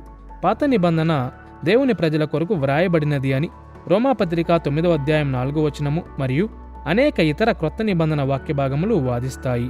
పాత నిబంధన శ్రోతలు దేవుని నిబంధనా సమాజమయ్యున్నారు అనుటకు అనేక ఇతర సూచనలు కూడా ఉన్నాయి. ద్వితీయోపదేశకాండము 4వ అధ్యాయం 8వ వచనములో మోషే పలికిన మాటలను పరిగణించండి. మరియు నేడు నేను మీకు అప్పగించుచున్న ఈ ధర్మశాస్త్రమంతటిలోనున్న కట్టడలను నీతి విధులను గల గొప్ప జనమేది? ధర్మశాస్త్రమును కలిగి ఉండుట ఇజ్రాయేలును ఇతర దేశముల నుండి వ్యత్యాసపరిచింది అని మోషే సెలవిచ్చాడు. వారు మాత్రమే దేవుని నిబంధనా ప్రజలు కాబట్టి వారు మాత్రమే దేవుని ధర్మశాస్త్రమును పొందుకున్నారు. నిర్గమకాండము 24వ అధ్యాయము 1 నుండి 12 వచనాలలో మనము ఇదే ఆలోచనను కనుగొంటాము. అక్కడ 10 ఆజ్ఞలు మరియు నిబంధనా గ్రంథము దేవునితో ఇజ్రాయేలు యొక్క నిబంధన అనుబంధమునకు ప్రత్యేకించబడినవిగా ఉన్నాయి అని మోషే చెప్పాడు. నిబంధనా శ్రోతలు 2వ రాజుల గ్రంథము 22, 23 అధ్యాయములలో కూడా స్పష్టముగా కనిపిస్తారు. అక్కడ యూదారాజైన యోషియా దేవునితో ఇజ్రాయేలు యొక్క నిబంధనను నూతనపరిచాడు. ఈ అధ్యాయములలో హిల్కియా ప్రవక్త దేవాలయములో ధర్మశాస్త్ర గ్రంథమును కనుగొన్నాడు. ఇది ద్వితీయోపదేశకాండము అయ్యున్నది అని అనేక మంది పండితులు నమ్ముతారు. స్పష్టముగా అది అనేక సంవత్సరముల పాటు మరుగున పెట్టబడి నిర్లక్ష్యము చేయబడింది. అతడు ఆ గ్రంథమును చదివినప్పుడు అతడు దానిలోని నిబంధన అంతర్భావములను గ్రహించి దానిని యోషియా రాజు యొద్దకు పంపాడు. మరియు యోషియా ఆ గ్రంథమును చదివినప్పుడు అతడు ఆ గ్రంథమును ఇజ్రాయేలు సమాజము మధ్య అనగా పాత నిబంధన సంఘము మధ్య చదువుతూ స్పందించాడు. దానిని నిబంధనా గ్రంథము అని పిలుచుట ద్వారా అతడు దాని యొక్క నిబంధన ఉద్దేశమును ఉద్ఘాటించాడు. మరియు అతడు అతని ప్రజలు దానిలోని నియమములను పాటించున్నట్లు అతడు పునఃసమర్పణ చేసుకున్నాడు. 2వ రాజుల గ్రంథము 2వ అధ్యాయము 2-3 వచనాలలో ఈ కథనము వినండి. యోషియా వారు వినుచుండగా యెహోవా మందిరమందు దొరికిన నిబంధన గ్రంథములోని మాటలన్నిటినీ చదివించెను. రాజు యెహోవా మార్గములయందు నడచి ఆయన ఆజ్ఞలను, కట్టడలను, శాసనములను పూర్ణ హృదయముతోనూ పూర్ణాత్మతోనూ గైకొని ఈ గ్రంథమందు వ్రాయబడి ఉన్న నిబంధన సంబంధమైన మాటలన్నిటినీ స్థిరపరచుదుమని యెహోవా సన్నిధిని నిబంధన చేయగా జనులందరూ ఆ నిబంధనకు సమ్మతించిరి. లేఖనములో ఆత్మ యొక్క నిబంధన ఉద్దేశ్యమును కనుపరచు 2వ రకమైన లేఖన భాగములు దేవుని దైవిక దయను చూపుటకు వ్రాయబడిన వాక్య భాగములై ఉన్నవి. మనము ఇంతకు ముందు చెప్పినట్లు దేవుని నిబంధనలో 3 మౌలికమైన విషయములు ఉన్నాయి. దేవుని దైవికమైన దయ, ఆయన ఆశించు మానవ స్వామిభక్తి, విధేయత మరియు అవిధేయతకు కలుగు పరిణామాలు. వీటిలో ఒక దానిని బైబిలు రచయిత తన ఉద్దేశ్యముగా ప్రస్తావించినప్పుడు అతడు తన ప్రజలతో దేవుడు చేసిన నిబంధనను వివరించగోరాడు. నిర్ధారించగోరాడు లేక ఉద్ఘాటించగోరాడు. 102వ కీర్తన 17-18 వచనములు దేవుని దైవికమైన దయను గూర్చి మాట్లాడు విధానమును వినండి. యెహోవా దిక్కులేని దరిద్రుల ప్రార్థన నిరాకరింపక వారి ప్రార్థన వైపు తిరిగియున్నాడు. యెహోవాను సేవించుటకై జనములను రాజ్యములను కూర్చబడినప్పుడు. ఇక్కడ మాట్లాడు వ్యక్తి సహాయము కొరకు వెదుకుచున్నాడు అని మరియు అతడు కనికరము, దయ మరియు విమోచన కొరకు దేవుని వైపు చూచాడు అని 102వ కీర్తన యొక్క నేపథ్యము సూచిస్తుంది. అతడు లోకము మీద గొప్ప చక్రవర్తిగా దేవుని గుర్తించి తన అవసరతలను తీర్చమని దేవుని అడిగాడు. భవిష్యత్ తరములు కూడా దేవుని దయను చూచి ఆయనను స్తుతించున్నట్లు దేవుడు తనను విమోచించిన విధానమును భవిష్యత్ తరముల వారికి చెప్పుట ఈ కీర్తన యొక్క ఉద్దేశ్యమై ఉన్నది. మరియు దేవుని దయను గుర్తించుట కొరకు ఇవ్వబడిన ఈ పిలుపు నిబంధనాత్మకమైనది. లూకా సువార్త యొక్క పరిచయ భాగమైన 1వ అధ్యాయము 3-4 వచనాలలో కూడా మనము దేవుని దయను చూస్తాము. అక్కడ లూకా ఇలా వ్రాశాడు: గనుక నీకు ఉపదేశింపబడిన సంగతులు నిశ్చయముగా జరిగినవని నీవు తెలుసుకొనుటకు వాటినన్నిటినీ మొదటి నుండి తరచి పరిష్కారముగా తెలుసుకొని ఉన్న నేనును నీ పేరట వాటిని గూర్చి వరుసగా రచించుట యుక్తమని ఎంచితిని. దేవుడు తన కుమారుని నరవతారిగా మన పక్షమున ప్రాయశ్చిత్త మరణమును అనుభవించుటకు, మనము జీవించున్నట్లు మరణములో నుండి తిరిగి లేచుటకు మరియు మన మెస్సియగా లేక క్రీస్తుగా పరలోకమునకు ఆరోహణమగుటకు పంపాడు అనున్నది లూకా సువార్త యొక్క కేంద్ర సందేశమై ఉన్నది. దీనికంటే ఉన్నతమైన మేలు మరియు దయ లేదు. కాబట్టి ఈ సత్యములను తెలుసుకున్నటలో థియోఫిలాకు సహాయము చేయుటకు లూకా వ్రాసినప్పుడు కొంతవరకైనా దేవుని దయను గూర్చి తెలియపరచుట అతని ఉద్దేశ్యమై ఉండెను. మరియు దీనిలో ఈ పుస్తకము కొరకు ఆత్మ యొక్క నిబంధన ఉద్దేశ్యమును మనము చూడవచ్చు. దీనిని పోలిన మరియు సూటైన విధానములో యోహాను సువార్త 20వ అధ్యాయము 30-31 వచనములలో క్రీస్తును తన సువార్త యొక్క ఉద్దేశ్యముగా ఉంచి అపోస్తలుడైన యోహాను కూడా దేవుని దయను ప్రస్తావించాడు. అతడు ఇలా వ్రాశాడు: యేసు దేవుని కుమారుడైన క్రీస్తు అని మీరు నమ్మునట్లును నమ్మి ఆయన నామమందు జీవము పొందునట్లును అవి వ్రాయబడెను. తనకు ఎంతో విలువైన ఒక సేవకుని బాగు చేయమని ఒక శతాధిపతి యేసును అడిగిన విషయమును మనము లూకా సువార్త 7వ అధ్యాయములో చదువుతాము. మరియు యేసు ఒక మాట పలుకగా ఆ సేవకుడు బాగుపడ్డాడు. అది జరిగిన వెంటనే నాయను గ్రామము వద్ద యేసు ఒక సమాధి ఊరేగింపుకు ఎదురు వెళ్ళుటను గూర్చి మనము చదువుతాము. అక్కడ తన కుమారుని యొక్క మరణమును బట్టి ఒక విధవరాలు బహుగా విలపించుటను ఆయన చూశాడు. మరొకసారి ఒక్క మాట పలికి యేసు ఆ యవ్వనుని మరణములో నుండి లేపాడు. కాబట్టి ఇది యేసు ఎవరో చూపుతుంది. కానీ దేవుని రాజ్యము పునరుద్ధరణకు సంబంధించినది అని కూడా ఆయన చేసిన ఆశ్చర్యకార్యములు తెలియజేస్తాయి. ఈ సేవకుడు మరియు విధవరాలి కుమారుడు తమ కుటుంబములలోనికి పునరుద్ధరించబడ్డారు. స్వరూపములుగా వారు బాధ్యతలోనికి పునరుద్ధరించబడ్డారు. వారు తిరిగి తమ పనులలోనికి తిరిగి వెళ్ళగలిగారు. వారు దేవాలయమునకు తిరిగి వెళ్ళి దేవుని ఆరాధించగలిగారు. వారు మరొకసారి తమ సమాజములో తమ వంతు తోడ్పాటుని ఇవ్వగలిగారు. కాబట్టి యేసు చేసిన ఆశ్చర్యకార్యములు యేసు ఎవరో అని మాత్రమే చూపుటలేదు గాని ఆయన గొప్ప కృపను మరియు దయను, పునరుద్ధరించు దయను కూడా చూపుచున్నాయి. యేసు చేసిన ఆశ్చర్యకార్యములు దేవుని దయకు ఉదాహరణలై ఉన్నాయి. ఆయన రోగులను మరియు కుంటివారిని బాగుచేశాడు. ఆయన ఆకలిగొనిన వారికి ఆహారమునిచ్చాడు. ఆయన దయ్యములను పట్టిన వారిని బాగుచేశాడు. ఆయన మృతులను లేపాడు. క్లుప్తముగా దేవుని భూలోక రాజ్య ఆశీర్వాదముల ముందు రుచిని ఆయన ప్రజలకు ఇచ్చాడు. ఆ దయాకార్యములకు ప్రజలు యోగ్యులు కారు మరియు అనర్హులు. మరియు అనేక సందర్భములలో వాటిని పొందుకునిన వారు వాటి కొరకు అడుగనే లేదు. అవి స్వచ్ఛముగా దేవుని దయ, మంచితనము మరియు కనికరములో నుండి ప్రవహించాయి. ఆయన కుమారుని ద్వారా కలుగు రక్షణలోనికి మనము ఆకర్షించబడినట్లు దేవుని దయను చూపుట యోహాను యొక్క ఉద్దేశ్యమై ఉండినది. లేఖనమంతా పరిశుద్ధాత్మ ద్వారా ప్రేరేపించబడిను అని మనము జ్ఞాపకము చేసుకున్నప్పుడు ఈ వాక్య భాగము ఆత్మ యొక్క నిబంధన ఉద్దేశ్యముకు ఏ విధముగా మద్దతునిస్తుందో చూచుట అంత కష్టము అనిపించదు అని మనము జ్ఞాపకముంచుకోవాలి.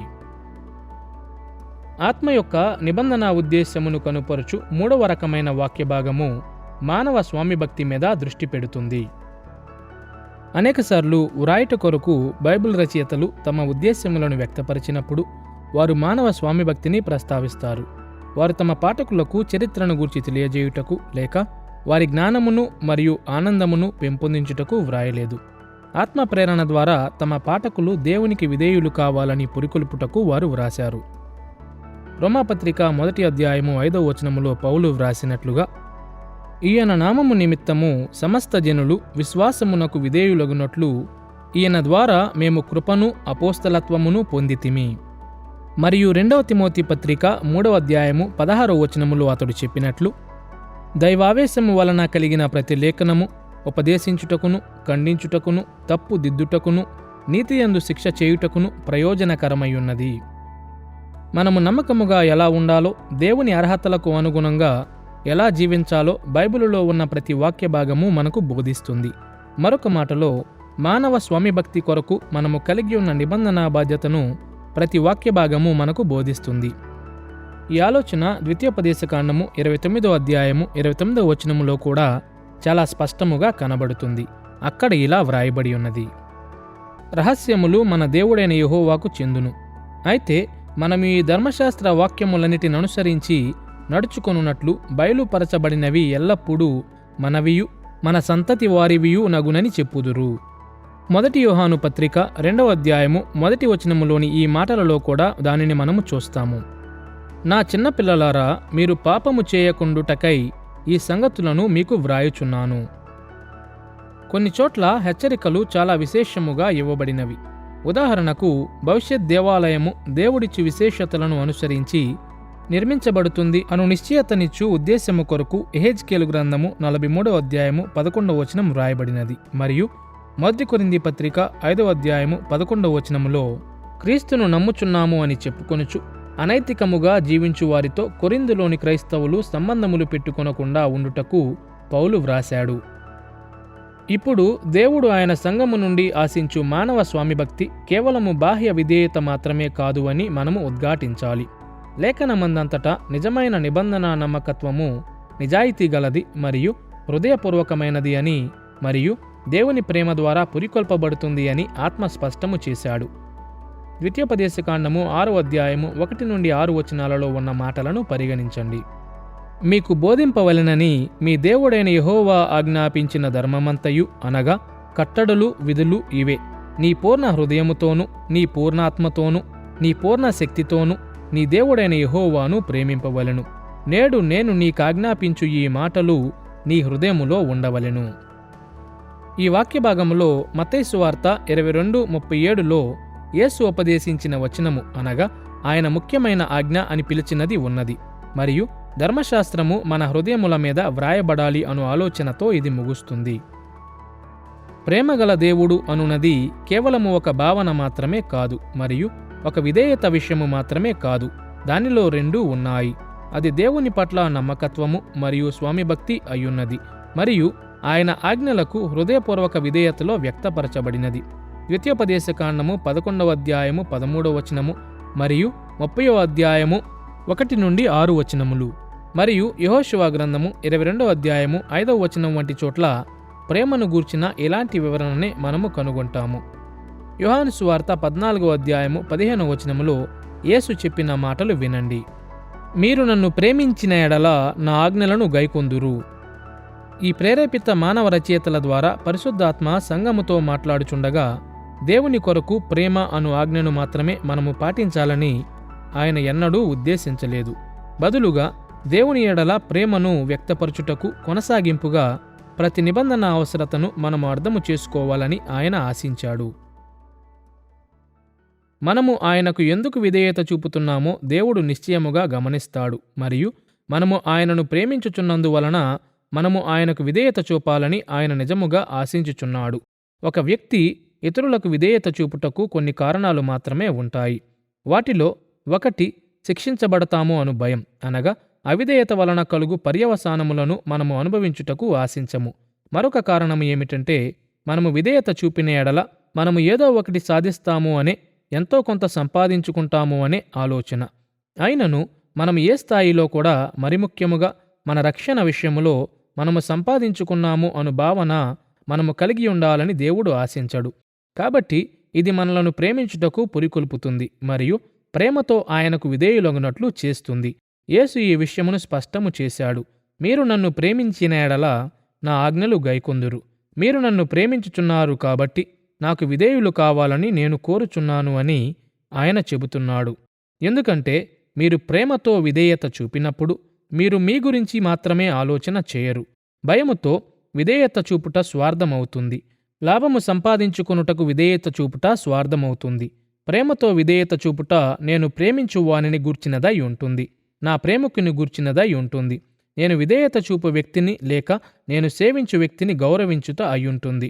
కాబట్టి ప్రేమతో మనము దేవునికి విధేయత చూపినప్పుడు అది నిజముగా మన మీద నుండి దృష్టిని మళ్లించి ఆయన మీదికి, ఆయన మంచితనము మరియు ఆయన గొప్పతనము మీదికి దృష్టిని మళ్లిస్తుంది.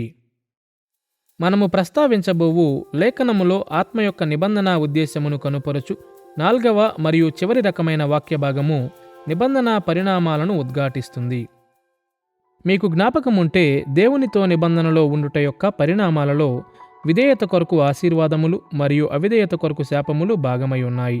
నమ్మకమైన విధేయత ద్వారా దేవుని ఆశీర్వాదములను వెదకమని సంఘమును ప్రోత్సహించుట ద్వారా అనేక లేఖన భాగములు ఆత్మ యొక్క నిబంధన ఉద్దేశమును కనుపరుస్తాయి.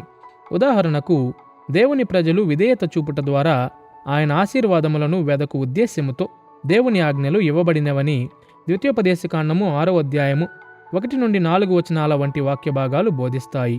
ఐశ్వర్యము మరియు సఫలతలోనికి నడుపు విధేయతను కలిగించుటకు ధర్మశాస్త్ర గ్రంథము వ్రాయబడినది అని యెహోషువ గ్రంథము 1వ అధ్యాయము 8వ వచనము సెలవిస్తుంది. మోషే ధర్మశాస్త్రము యొక్క ఉద్దేశ్యములో ఆయన ఆశీర్వాదములలో ఐశ్వర్యమును పొందు విధానమును మరియు నిత్యముండు దావీదు వంశము యొక్క ఆశీర్వాదమును ఉత్పత్తి చేయు విధానమును బోధించుట భాగమయ్యున్నదని 1 రాజుల గ్రంథము 2వ అధ్యాయము 3-4 వచనాలు బోధిస్తున్నాయి. మరియు రోమాపత్రిక 15వ అధ్యాయం 4వ వచనములో క్రొత్త నిబంధనను గూర్చి పౌలు ఏమి వ్రాశాడో వినండి. ఏలయనగా ఓర్పు వలనను లేఖనముల వలని ఆదరణ వలనను మనకు నిరీక్షణ కలుగుటకై పూర్వమందు వ్రాయబడినవన్నీయు మనకు బోధ కలుగు నిమిత్తము వ్రాయబడి ఉన్నవి. ఇదే విధముగా యోహాను సువార్త 20వ అధ్యాయము 31వ వచనములో ప్రజలను యేసు ద్వారా నిత్యజీవము అను దేవుని యొక్క నిబంధన ఆశీర్వాదములోనికి నడిపించుటకు తాను సువార్తను వ్రాశాను అని యోహాను తెలిపాడు. మరియు 1 యోహాను పత్రిక 5వ అధ్యాయము 13వ వచనములో విశ్వాసులు తమ నిత్యజీవమును గూర్చి నిశ్చయతను పొందుకొనుటకు తాను వ్రాశానని అతడు చెప్పాడు. దేవుని శాపములను గూర్చి హెచ్చరించుటకు లేఖనము కలిగి ఉన్న ఉద్దేశమును కూడా అది సూచిస్తుంది. ద్వితీయోపదేశకాండములో వ్రాయబడి ఉన్న మాటలకు దేవుని ప్రజలు విధేయత చూపకపోతే వారు ఆయన శాపములను అనుభవిస్తారు అని ద్వితీయోపదేశకాండము 28వ అధ్యాయము 58వ వచనము బోధిస్తుంది. వారు ఆయన ఉగ్రతను తప్పించుకొనున్నట్లు దేవుని ప్రజలలో పశ్చాత్తాపమును కలిగించుటకు ఇర్మియా యొక్క ప్రవచన గ్రంథము వ్రాయబడినది అని ఇర్మియా గ్రంథం 36వ అధ్యాయము 6-7 వచనాలు సూచిస్తున్నాయి. మరియు 1 కొరింథీ పత్రిక 10వ అధ్యాయము 11-12 వచనాలలో పౌలు మరొకసారి పాత నిబంధన యొక్క ఉద్దేశ్యమును గూర్చి వ్యాఖ్యానిస్తూ భవిష్యత్ తరముల వారు అవే తీర్పులను తప్పించుకొనుటకు గాను దేవుని యొక్క ప్రాచీన ప్రజలు ఎదుర్కొనిన సమస్యలు హెచ్చరికలుగా వ్రాయబడినవి అని తెలిపాడు.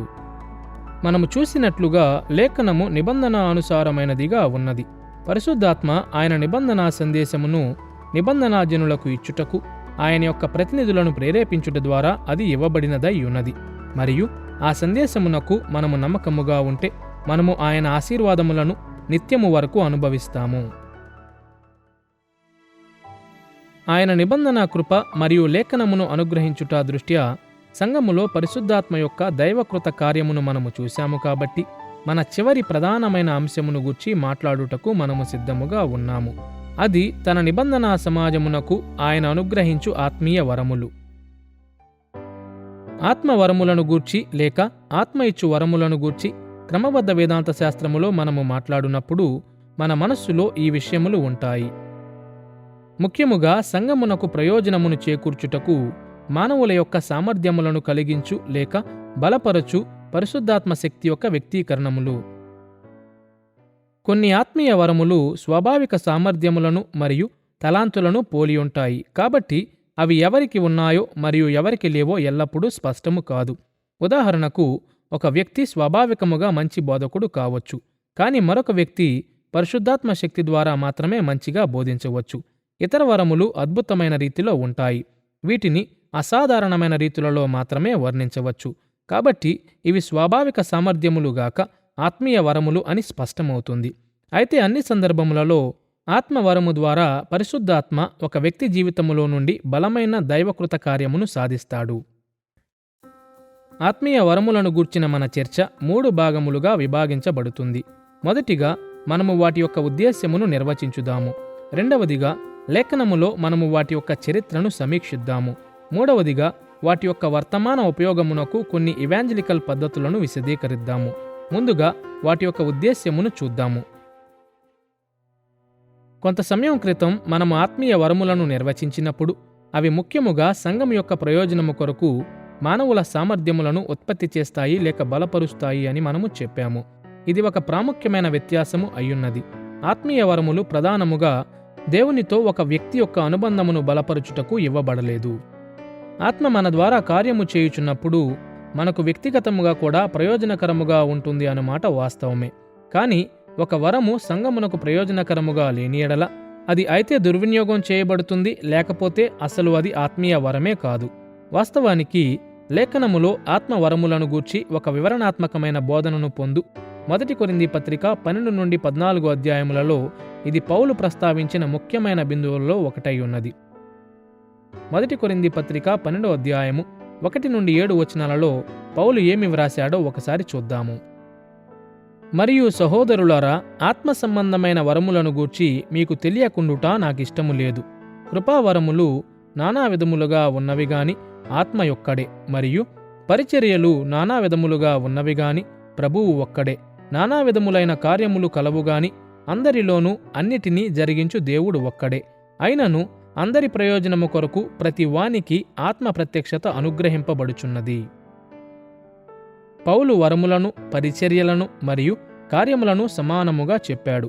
ఎందుకంటే ఆత్మీయ వరములు సంఘ పరిచర్య కొరకు దేవుడు మన ద్వారా చేయు కార్యములై ఉన్నవి. అవి అందరి ప్రయోజనము కొరకు అనగా సంఘము యొక్క ప్రయోజనము కొరకు ఇవ్వబడినవి. 1 కొరింథీ పత్రిక 12వ అధ్యాయము 8 నుండి 31 వచనాలలో పౌలు ఆత్మీయ వరముల యొక్క ఉద్దేశ్యమును మరింత వివరముగా తెలియపరచాడు. అతడు మానవ శరీరము యొక్క రూపకమును పరిచయము చేసి ప్రతి శరీర భాగము ఇతర భాగముల మీద ఆధారపడి ప్రయోజనమును పొందుతుంది అని వివరించాడు. ఇదే విధముగా సంఘములోని సభ్యులు కూడా ఒకే శరీరమై ఉన్నారు. కాబట్టి మనము ఒకరికొకరి వరముల నుండి ప్రయోజనము పొందుతాము. ప్రతి వ్యక్తికి ఏ వరములను ఇవ్వాలో ఆత్మ నిర్ణయిస్తాడు అని కూడా పౌలు తెలిపాడు. మానవ శరీరములోని ప్రతి భాగము ఒకే విధముగా ఎలా లేదో అలాగే సంఘములో ఉన్న ప్రతి వ్యక్తికి ఒకే వరము ఇవ్వబడదు. కాబట్టి మంచి వరములు గలవారు గనులు అని లేక వరములు లేనివారు అల్పులు అని ఏ ఒక్కరూ తలంచరాదు. వరములు అన్నీ సంఘమును కట్టు ఉద్దేశ్యముతో ఇవ్వబడినవి. వాస్తవానికి 26వ వచనములో సంఘ శరీరములోని కొన్ని భాగములు ఒకదాని మీద ఒకటి ఎంత ఎక్కువగా ఆధారపడి ఉన్నాయి అంటే, ఒక భాగము బాధను అనుభవించినప్పుడు ప్రతి భాగము బాధపడుతుంది, మరియు ఒక భాగము గణపరచబడినప్పుడు ప్రతి భాగము ఆనందిస్తుంది. తరువాత 13వ అధ్యాయము 1 నుండి 13 వచనాలలో వరములు ఒకరి పట్ల ఒకరు కలిగి ఉన్న ప్రేమ కొరకు ఉపయోగించని ఎడల అవి నిష్ప్రయోజనము అని అతడు బోధించాడు. అవి సంఘమును నిర్మించు వాటి ఉద్దేశ్యమును సాధించవు, మరియు వాటిని ఉపయోగించుచున్న వ్యక్తికి కూడా లాభమును చేకూర్చవు. మనకు తెలిసిన విధముగా మరియు కొరింథీయులకు తాను వ్రాసిన పత్రికలో అపోస్తలుడైన పౌలు సెలవిచ్చిన విధముగా ఆత్మీయ వరములను సరియైన రీతిలో ఉపయోగించుట, ఆ ఆత్మీయ వరములు క్రీస్తు శరీరమునకు అనగా సంఘమును కట్టుటకు ఇవ్వబడినవి అని గ్రహించుట అయ్యున్నది.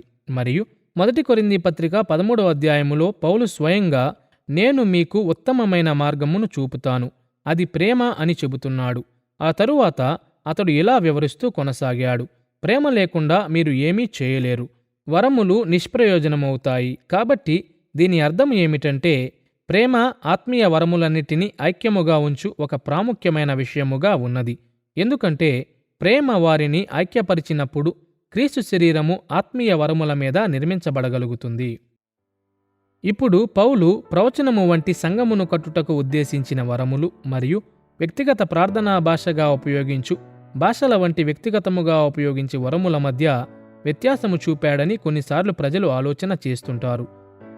1 కొరింథీ పత్రిక 14వ అధ్యాయము 12వ వచనములో అతడు ఈ విధముగా చెప్పాడు, మీరు ఆత్మ సంబంధమైన వరముల విషయమై ఆసక్తి గలవారు గనుక సంఘమునకు క్షేమాభివృద్ధి కలుగు నిమిత్తము అవి మీకు విస్తరించున్నట్లు ప్రయత్నము చేయుడి. ఆరంభములో కొన్ని వరములు సంఘమును కట్టుట కొరకు ఉద్దేశించబడలేదు గాని వాటిని పొందుకొని వ్యక్తిని కట్టుట కొరకు మాత్రమే ఇవ్వబడినవి అని పౌలు మాటలు సూచించుచున్నట్లు అనిపిస్తుంది. అయితే ఈ వచనము యొక్క విస్తృతమైన నేపథ్యములో వ్యక్తిగత అనువర్తనముల కొరకు ఇవ్వబడిన వరములను కూడా సంఘము యొక్క ప్రయోజనము కొరకు బహిరంగముగా ఉపయోగించాలని పౌలు ఉద్దేశించాడు. ఉదాహరణకు 1 కొరింథీ పత్రిక 14వ అధ్యాయము 22వ వచనములో అవిశ్వాసులకు సూచకముగా సంఘములో భాషలను ఉపయోగించవచ్చు అని అతడు చెప్పాడు. మరియు 27, 28 వచనములలో సంఘసభ జరుగు సమయములో ఎవరైనా భాషలను మాట్లాడితే సంఘ ప్రయోజనము కొరకు ఆ భాషను అనువదించాలి అని కూడా అతడు చెప్పాడు. ఇప్పుడు విభిన్నమైన వేదాంత శాస్త్ర సంప్రదాయములు ప్రవచనమును, భాషలను మరియు ఇతర వరములను విభిన్నమైన రీతులలో అర్థము చేసుకుంటాయి. అయితే ఆత్మీయ వరములన్నిటి యొక్క ప్రాథమిక ఉద్దేశ్యము సంఘమును కట్టుట అని మాత్రం మనమంతా ఒప్పుకోవాలి. ఆత్మీయ వరముల యొక్క ఉద్దేశ్యమును మనము నిర్వచించాము కాబట్టి లేఖనములో వాటి యొక్క చరిత్రను ఇప్పుడు మనము చూద్దాము. ఆత్మీయ వరములు మొదటిగా పాత నిబంధన దినములలో ప్రత్యక్షమయ్యాయి. యోసేపు కలలను అనువదించుటలో ఆత్మ అతనికి సహాయము చేశాడు అని ఆదికాండము 41వ అధ్యాయము సూచిస్తుంది. దానియేలు గ్రంథము 4వ అధ్యాయము దానియేలును గూర్చి ఇదే విషయమును చెబుతుంది. మరియు అవును, పాత నిబంధన దేవుడు నియమించిన మరియు ఆయన ప్రజలతో మాట్లాడుటకు బలపరచబడిన ప్రవక్తలను గూర్చి ప్రస్తావిస్తుంది. పాత నిబంధన పాత్రలు కూడా కుష్ఠవ్యాధిని బాగుచేయుట మరియు మృతులను లేపుట వంటి ఆశ్చర్యకార్యములను మరియు స్వస్థతలను చేయుటను మనము చూస్తాము. మరియు అన్ని సందర్భములలో పాత నిబంధన ఆత్మను ప్రస్తావించదుగాని ఇవి ఆత్మీయ వరములయ్యున్నవి అని క్రొత్త నిబంధన స్పష్టము చేస్తుంది. ప్రవచనము, స్వస్థతలు మరియు ఆశ్చర్యకార్యములు అన్నీ ఆత్మీయ వరములు అయ్యున్నవి అని రోమాపత్రిక 12వ అధ్యాయము 6వ వచనము మరియు 1 కొరింథీ పత్రిక 12వ అధ్యాయము 28, 29 వచనాల వంటి వాక్య భాగములు బయలుపరుస్తాయి. అంతేగాక పరిశుద్ధాత్మ కళాకారులకు అసాధారణమైన తలాంతులను మరియు సామర్థ్యములను అనుగ్రహించగా వారు మందిరమును నిర్మించారు అని మరియు ఆయన కళాకారులకు బోధించాడు కూడా అని నిర్గమకాండములో అనేక చోట్ల ప్రస్తావించబడింది. వాస్తవానికి బైబిలు ఆత్మీయ వరములను సంపాదించు చరిత్రలోని మొట్టమొదటి ప్రజలు వీరే. నిర్గమకాండము 35వ అధ్యాయము 30 నుంచి 35 వచనాలను వినండి. అక్కడ మోషే ఇలా సెలవిచ్చాడు: యెహోవా బెసలేలును పేరు పెట్టి పిలిచి ప్రజ్ఞా వివేక జ్ఞానములు కలుగునట్లు దేవుని ఆత్మతో వాని నింపియున్నాడు. అతడును అహోలియాబును ఇతరులకు నేర్పునట్లు వారికి బుద్ధి పుట్టించెను. చెక్కువాడేమి, చిత్రకారుడేమి, నేల ధూమ్ర రక్తవర్ణములతోనూ సన్న నారతోనూ బుటాపని చేయువాడేమి, నేతగాడేమి చేయు సమస్త విధములైన పనులను చేయునట్లు ఆయన వారి హృదయములను జ్ఞానముతో నింపియున్నాడు. పరిశుద్ధాత్మ రాజులకు తమ రాజ్యములను పాలించుటకు మరియు నిర్వహించుటకు విశేషమైన తలాంతులను అనుగ్రహించాడు. ఉదాహరణకు తనకు ఇవ్వబడిన కార్యమును పూర్తి చేయుటకు సౌలు రాజు పరిశుద్ధాత్మ నుండి బలమును పొందాడు. దీనిని మనము 1 సమూయేలు గ్రంథము 10వ అధ్యాయం 10వ వచనము మరియు 11వ అధ్యాయం 6వ వచనములో చూస్తాము. మరియు 1 సమూయేలు గ్రంథము 16వ అధ్యాయము 13, 14 వచనములలో దావీదు రాజు స్థానము కొరకు అభిషేకించబడినప్పుడు దేవుడు సౌలు యొక్క ఆత్మీయ వరమును తీసివేశాడు. బదులుగా దావీదుకు వరమును అనుగ్రహించాడు. ఇందువలనే 51వ కీర్తన 11వ వచనములో బెత్షెబాతో పాపము చేసిన తరువాత దావీదు తన యొద్ద నుండి పరిశుద్ధాత్మను తొలగించవద్దని దేవుని ప్రార్థించాడు.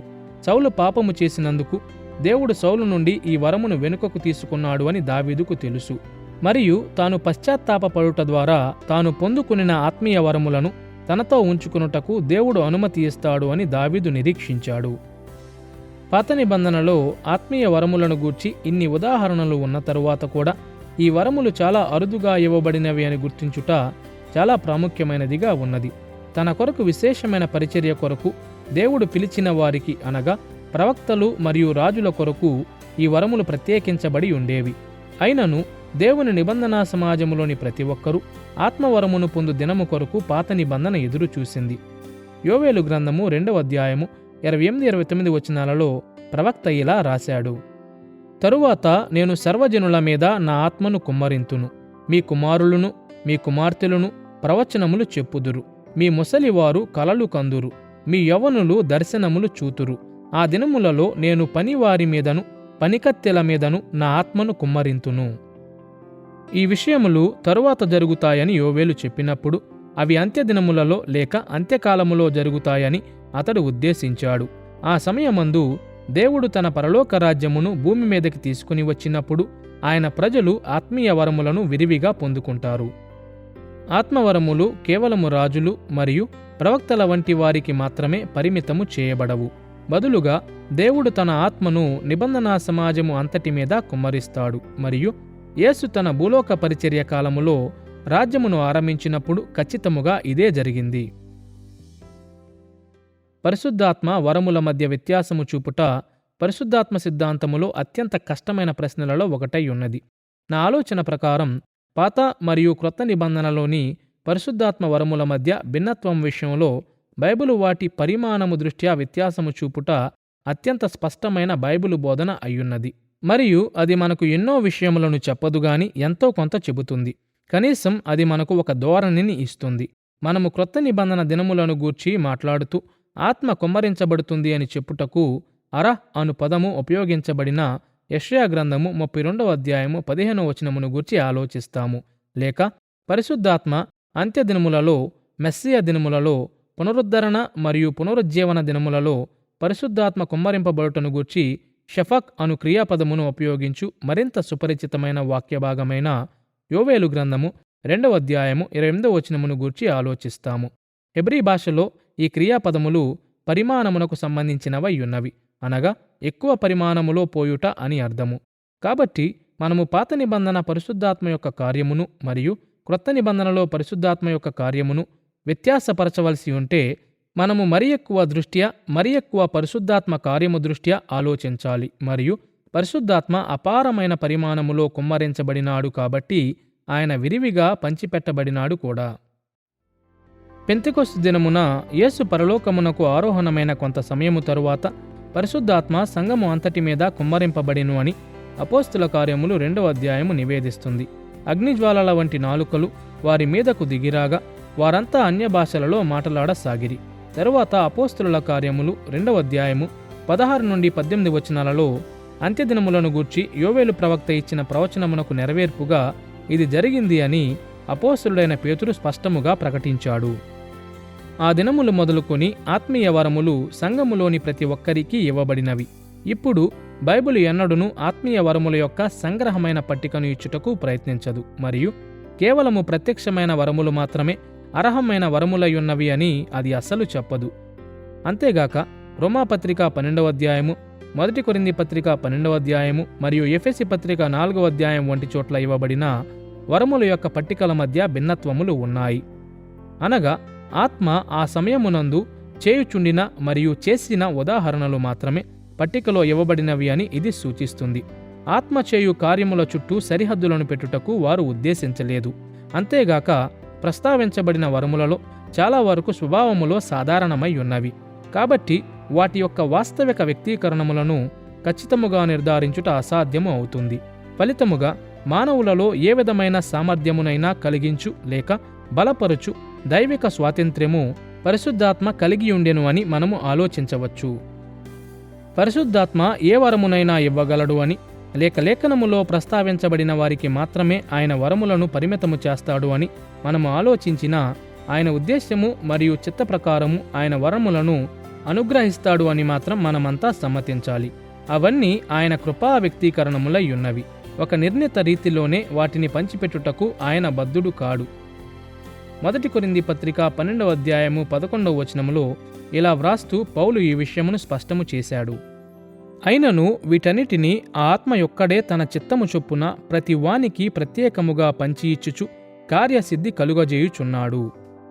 మరియు రోమాపత్రిక 12వ అధ్యాయము 6వ వచనములో కూడా అతడు ఇలాంటి విషయమునే వ్రాశాడు. మనకనుగ్రహింపబడిన కృపచొప్పున వేర్వేరు కృపావరములు కలిగిన వారమై ఉన్నాము. ప్రతి విశ్వాసికి కనీసం ఒక ఆత్మీయ వరముని ఇచ్చుటకు పరిశుద్ధాత్మ సమర్పణ కలిగి ఉన్నాడు అని బోధించున్నట్లు అనేక మంది వేదాంతవేత్తలు క్రొత్త నిబంధనను బోధిస్తారు. ఈ ఆలోచనకు యోవేలు గ్రంథము 2వ అధ్యాయం 28వ వచనం మాత్రమే గాక రోమాపత్రిక 12వ అధ్యాయము 6వ వచనము ఎఫెసీ పత్రిక 4వ అధ్యాయం 7వ వచనము మరియు 1 కొరింథీ పత్రిక 12వ అధ్యాయము 7-11 వచనాలు కూడా మద్దతును ఇస్తున్నట్లు అనిపిస్తుంది. అయితే సంఘములో ఉన్న అవిశ్వాసులు కూడా ఆత్మీయ వరములను పొందుకోవచ్చు అను విషయము క్రైస్తవులను కొన్నిసార్లు ఆశ్చర్యపరుస్తుంది. సంఖ్యాకాండము 22-24 అధ్యాయములలో ప్రవక్త అయిన బిలాము విషయములో ఇదే జరిగింది. బిలాము దేవుని ప్రజలను శపించుటకు ప్రయత్నించాడు గాని దేవుడు అతనిని ఆశీర్వదించున్నట్లు బలవంతము చేశాడు. మరియు క్రొత్త నిబంధన సంఘము విషయంలో కూడా ఇదే వాస్తవమై ఉన్నది. ఉదాహరణకు మత్తయి సువార్త 7వ అధ్యాయము 21-23 వచనాలలో ఆయన నామమున ప్రవచించినవారు, దయ్యములను వెళ్ళగొట్టినవారు మరియు సూచిక క్రియలను చేసినవారు అనేక మంది నిత్య నాశనమునకు పాత్రులవుతారు అని యేసు సెలవిచ్చాడు. మరియు హెబ్రీ పత్రిక 6వ అధ్యాయము 4-6 వచనాలలో ఉన్న ఈ హెచ్చరికను వినండి. ఒకసారి వెలిగింపబడి పరలోక సంబంధమైన వరమును రుచిచూచి పరిశుద్ధాత్మలో పాలివారై దేవుని దివ్య వాక్యమును రాబోవు యుగ సంబంధమైన శక్తుల ప్రభావమును అనుభవించిన తరువాత తప్పిపోయిన వారు తమ విషయములో దేవుని కుమారుని మరల సిలువ వేయుచు బాహాటముగా ఆయనను అవమానపరుచుచున్నారు గనుక మారు మనసు పొందునట్లు అట్టి వారిని మరల నూతనపరచుట అసాధ్యము. ఇక్కడ తప్పిపోయిన వారు పరలోక సంబంధమైన వరమును రుచిచూచి పరిశుద్ధాత్మలో పాలివారై రాబోవు యుగ సంబంధమైన శక్తుల ప్రభావమును అనుభవించిన వారై ఉన్నారని రచయిత సెలవిచ్చాడు. ఇవి రక్షణను గూర్చిన ప్రస్తావనలు కాదుగాని ఆత్మీయ వరములను అనుభవించుటను గూర్చిన ప్రస్తావనలై ఉన్నవి. వాటిని పొందుకుని వ్యక్తి విశ్వాసి అయినా లేక అవిశ్వాసి అయినా ఆత్మీయ వరముల యొక్క ఉద్దేశ్యము అందరి కొరకు ఒకటే అయ్యున్నది. సంఘమునకు ప్రయోజనకరముగా ఉండుట వాటి యొక్క ఉన్నతమైన ఉద్దేశ్యమై ఉన్నది. ఆత్మీయ వరముల యొక్క ఉత్తమమైన ఉపయోగము మన ఆత్మీయ జీవితములను బలపరుచుకొనుట లేక మనలను మానసికముగా లేవనెత్తుట లేక సంఘములో ఇతరుల కంటే మనలను విశేషముగా చూపుట కాదు. భిన్నముగా మనము ఇతరులను సేవించుట కొరకు పరిశుద్ధాత్మ మనకు వరములను అనుగ్రహిస్తాడు మరియు మనము చేయగలిగినది ఎదుటివారి మూలముగా చేయుచున్నాము అని గుర్తెరిగి వినయముతో వారిని మనము సేవించాలి. ఇప్పటి వరకు వాటి ఉద్దేశ్యము మరియు లేఖనములో వాటి చరిత్ర దృష్ట్యా మనము ఆత్మీయ వరములను పరిగణించాము. ఇప్పుడు వాటి యొక్క ప్రస్తుత ఉపయోగమును ఎవాంజలికల్ క్రైస్తవులు అర్థము చేసుకునే విధానమును చూద్దాము. మనము ఇంతకుముందు ప్రస్తావించినట్లు నేడు కూడా పరిశుద్ధాత్మ ఆత్మీయ వరములను అనుగ్రహించుటను కొనసాగించుచున్నాడు అని ఎవాంజలికల్ క్రైస్తవులందరూ నమ్ముతారు. ఆయన వాటిని విశ్వాసులందరికీ అనుగ్రహిస్తారు అని కూడా వారు సమ్మతించుచున్నట్లు అనిపిస్తుంది. అయితే ఆయన ప్రస్తుతము ఇచ్చు వరముల యొక్క ముఖ్యముగా ఆశ్చర్యకరమైన వరముల యొక్క స్వభావమును గూర్చి వారు భిన్నమైన అభిప్రాయములను కలిగి ఉన్నారు. ఇక్కడ నిస్సందేహముగా ఆత్మకార్యములైన వరములు మన మనస్సులో ఉన్నవి, ఎందుకంటే అవి స్వాభావిక మానవ సామర్థ్యములను మరియు తలాంతులను ప్రతిబింబించవు. ఉదాహరణకు ఆశ్చర్యకార్యములు, స్వస్థత, మృతులను లేపుట, కలలు, అన్యభాషలు, భాషలను అనువదించుట, ప్రవచనము, జ్ఞానము మరియు వివేకంతో కూడిన సందేశములు మరియు ఎవాంజలికల్ వివాదములలో ఉన్న ఇతర ఉదాహరణలు అన్నీ. సాధారణంగా ఈ వరములకు ఎవాంజలికల్ అభిప్రాయములు అయితే పూర్తిగా అంతరించిపోయాయి మరియు విరివిగా ప్రచలితమై ఉన్నాయి అను శ్రేణి మధ్య ఉంటాయి. వర్ణమాల యొక్క అంతరించిపోయాయి అని మూలన ఈ అద్భుతమైన వరములు చరిత్రలో ఆరంభయుగమునకు చెందినవి మరియు ఆ ఆరంభయుగములోనే ఆగిపోయాయి అని వాదిస్తారు. కొంతమంది ఆ ఆదిమ యుగమును అపోస్తులు జీవించిన కాలము అని చెబుతారు. అపోస్తుల యుగము యేసుక్రీస్తును గూర్చిన బోధనలు సత్యములు అని నిర్ధారించు మరియు సంఘమును స్థిరపరచు కాలముగా వారు పరిగణిస్తారు. ఈ అభిప్రాయము కొంతవరకు ఎఫెసీ పత్రిక 2వ అధ్యాయము 20వ వచనమును ఉపయోగిస్తుంది. అక్కడ సంఘము ఇలా కట్టబడి ఉన్నది అని వ్రాయబడి ఉన్నది. అపోస్తులులను ప్రవక్తలను వేసిన పునాది మీద మీరు కట్టబడి ఉన్నారు. అద్భుతమైన వరములు పునాదులను వేయుటకు ఉపయోగపడినవి అని వీరు నమ్ముతారు. అవి క్రొత్త నిబంధన సంఘము ముందుగా స్థాపించబడుతూ ఇజ్రాయేలు నుండి వేరు చేయబడిన అపోస్తులు మరియు ప్రవక్తల కాలమునకు మాత్రమే చెందినవిగా ఉన్నాయి.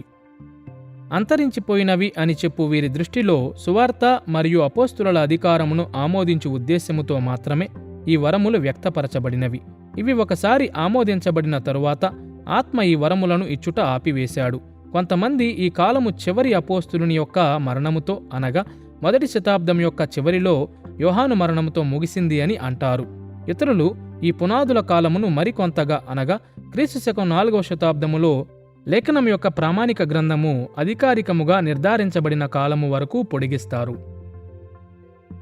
వర్ణమాలలో కొనసాగింపు వైపున అద్భుతమైన వరములన్నీ సంఘయుగము అంతటి కొరకు ఇవ్వబడినవి మరియు యేసు తిరిగి వచ్చు వరకు ఆగిపోవు అని సాధారణముగా వాదించుట జరుగుతుంది.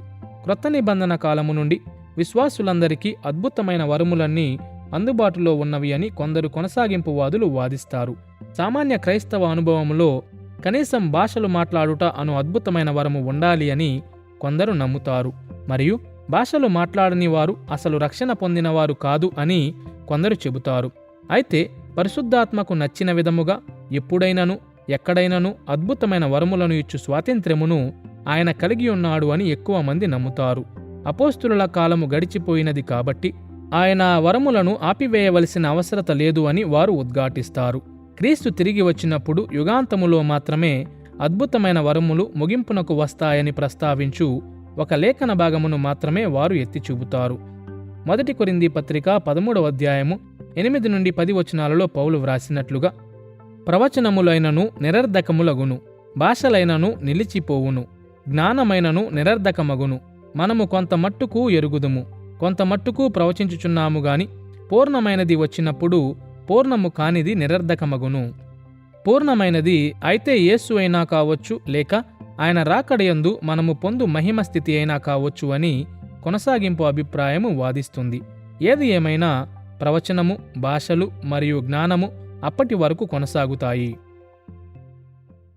పరిశుద్ధాత్మ వరములు మరి ముఖ్యముగా మరింత నాటకీయమైన భాషలు, స్వస్థత, ప్రవచనము, విమోచన వంటి వరములు నేడు కొనసాగుచున్నాయా లేదా అనునది నేడు చర్చనీయాంశముగా ఉన్నది.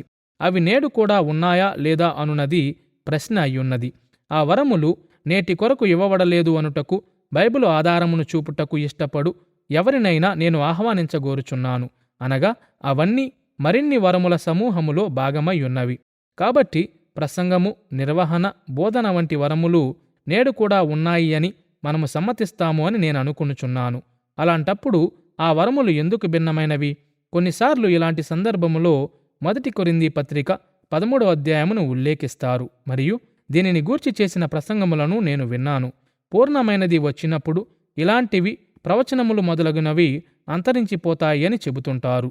మరియు ఇక్కడ పరిపూర్ణమైనది పూర్ణమైన దేవుని వాక్యమై ఉన్నది. అది యుగాంతమునందు క్రొత్త ఆకాశములు మరియు క్రొత్త భూమి మీద మనము పొందు జీవితములో కలుగు నిజమైన పూర్ణత అయ్యున్నది. కాబట్టి ఈ వరములు నేడు కూడా కొనసాగుచున్నవి అనుటకు ప్రతి కారణము ఉన్నదని నా ఆలోచన.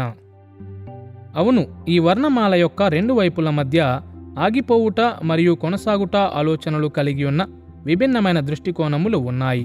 అద్భుతమైన వరములు కొనసాగవచ్చు అని కొందరు నమ్ముతారు, కానీ అవి చరిత్రలో చాలా అరుదుగా కనిపించాయని కొందరు నమ్ముతారు. కొన్ని అద్భుతమైన వరములు కొనసాగుచున్నవి గాని అవి అద్భుతమైనవిగా ఉండకుండా సవరించబడినవి అని ఇతరులు నమ్ముతారు. ఉదాహరణకు, ప్రవచనము ఇప్పుడు కేవలం ప్రసంగము మరియు బోధకు మాత్రమే పరిమితము చేయబడింది గాని దేవుని యొద్ద నుండి విశేషమైన ప్రత్యక్షతను పొందుట దానిలో భాగము కాదు అని కొందరు చెప్పవచ్చు. అద్భుతమైన వరములను గూర్చి మనము ఏ అభిప్రాయమును కలిగి ఉన్నా బైబిలును ఉద్ఘాటించు ఇవాంజలికల్ క్రైస్తవులు కలిగి ఉన్న నమ్మకముల శ్రేణిని మనము జ్ఞాపకముంచుకోవాలి. సంఘమును కట్టుటకు ఆత్మ మనకు వరములను అనుగ్రహించియున్నాడు. కాబట్టి వరములను గూర్చి మనము కలిగి ఉన్న అభిప్రాయములను ఒకరిని ఒకరు కించపరుచుకొనుటకు ఉపయోగించకుండా మనము జాగ్రత్త వహించాలి. సంఘములో పరిశుద్ధాత్మ యొక్క దైవకృత కార్యమును గూర్చిన మన పాఠములో మనము 3 విషయములను విశదీకరించాము. పాత మరియు క్రొత్త నిబంధనలలో ఆత్మ యొక్క నిబంధనా కృపను మనము చూశాము. ప్రేరణ, సందేశము మరియు ఉద్దేశ్యము దృష్ట్యా మనము ఆయన ఇచ్చిన లేఖనము అను బహుమానమును పరిగణించాము మరియు వాటి యొక్క ఉద్దేశ్యము, లేఖనములో చరిత్ర మరియు ప్రస్తుత ఉపయోగము మీద దృష్టి పెడుతూ ఆత్మీయ వరములు పరిగణించాము.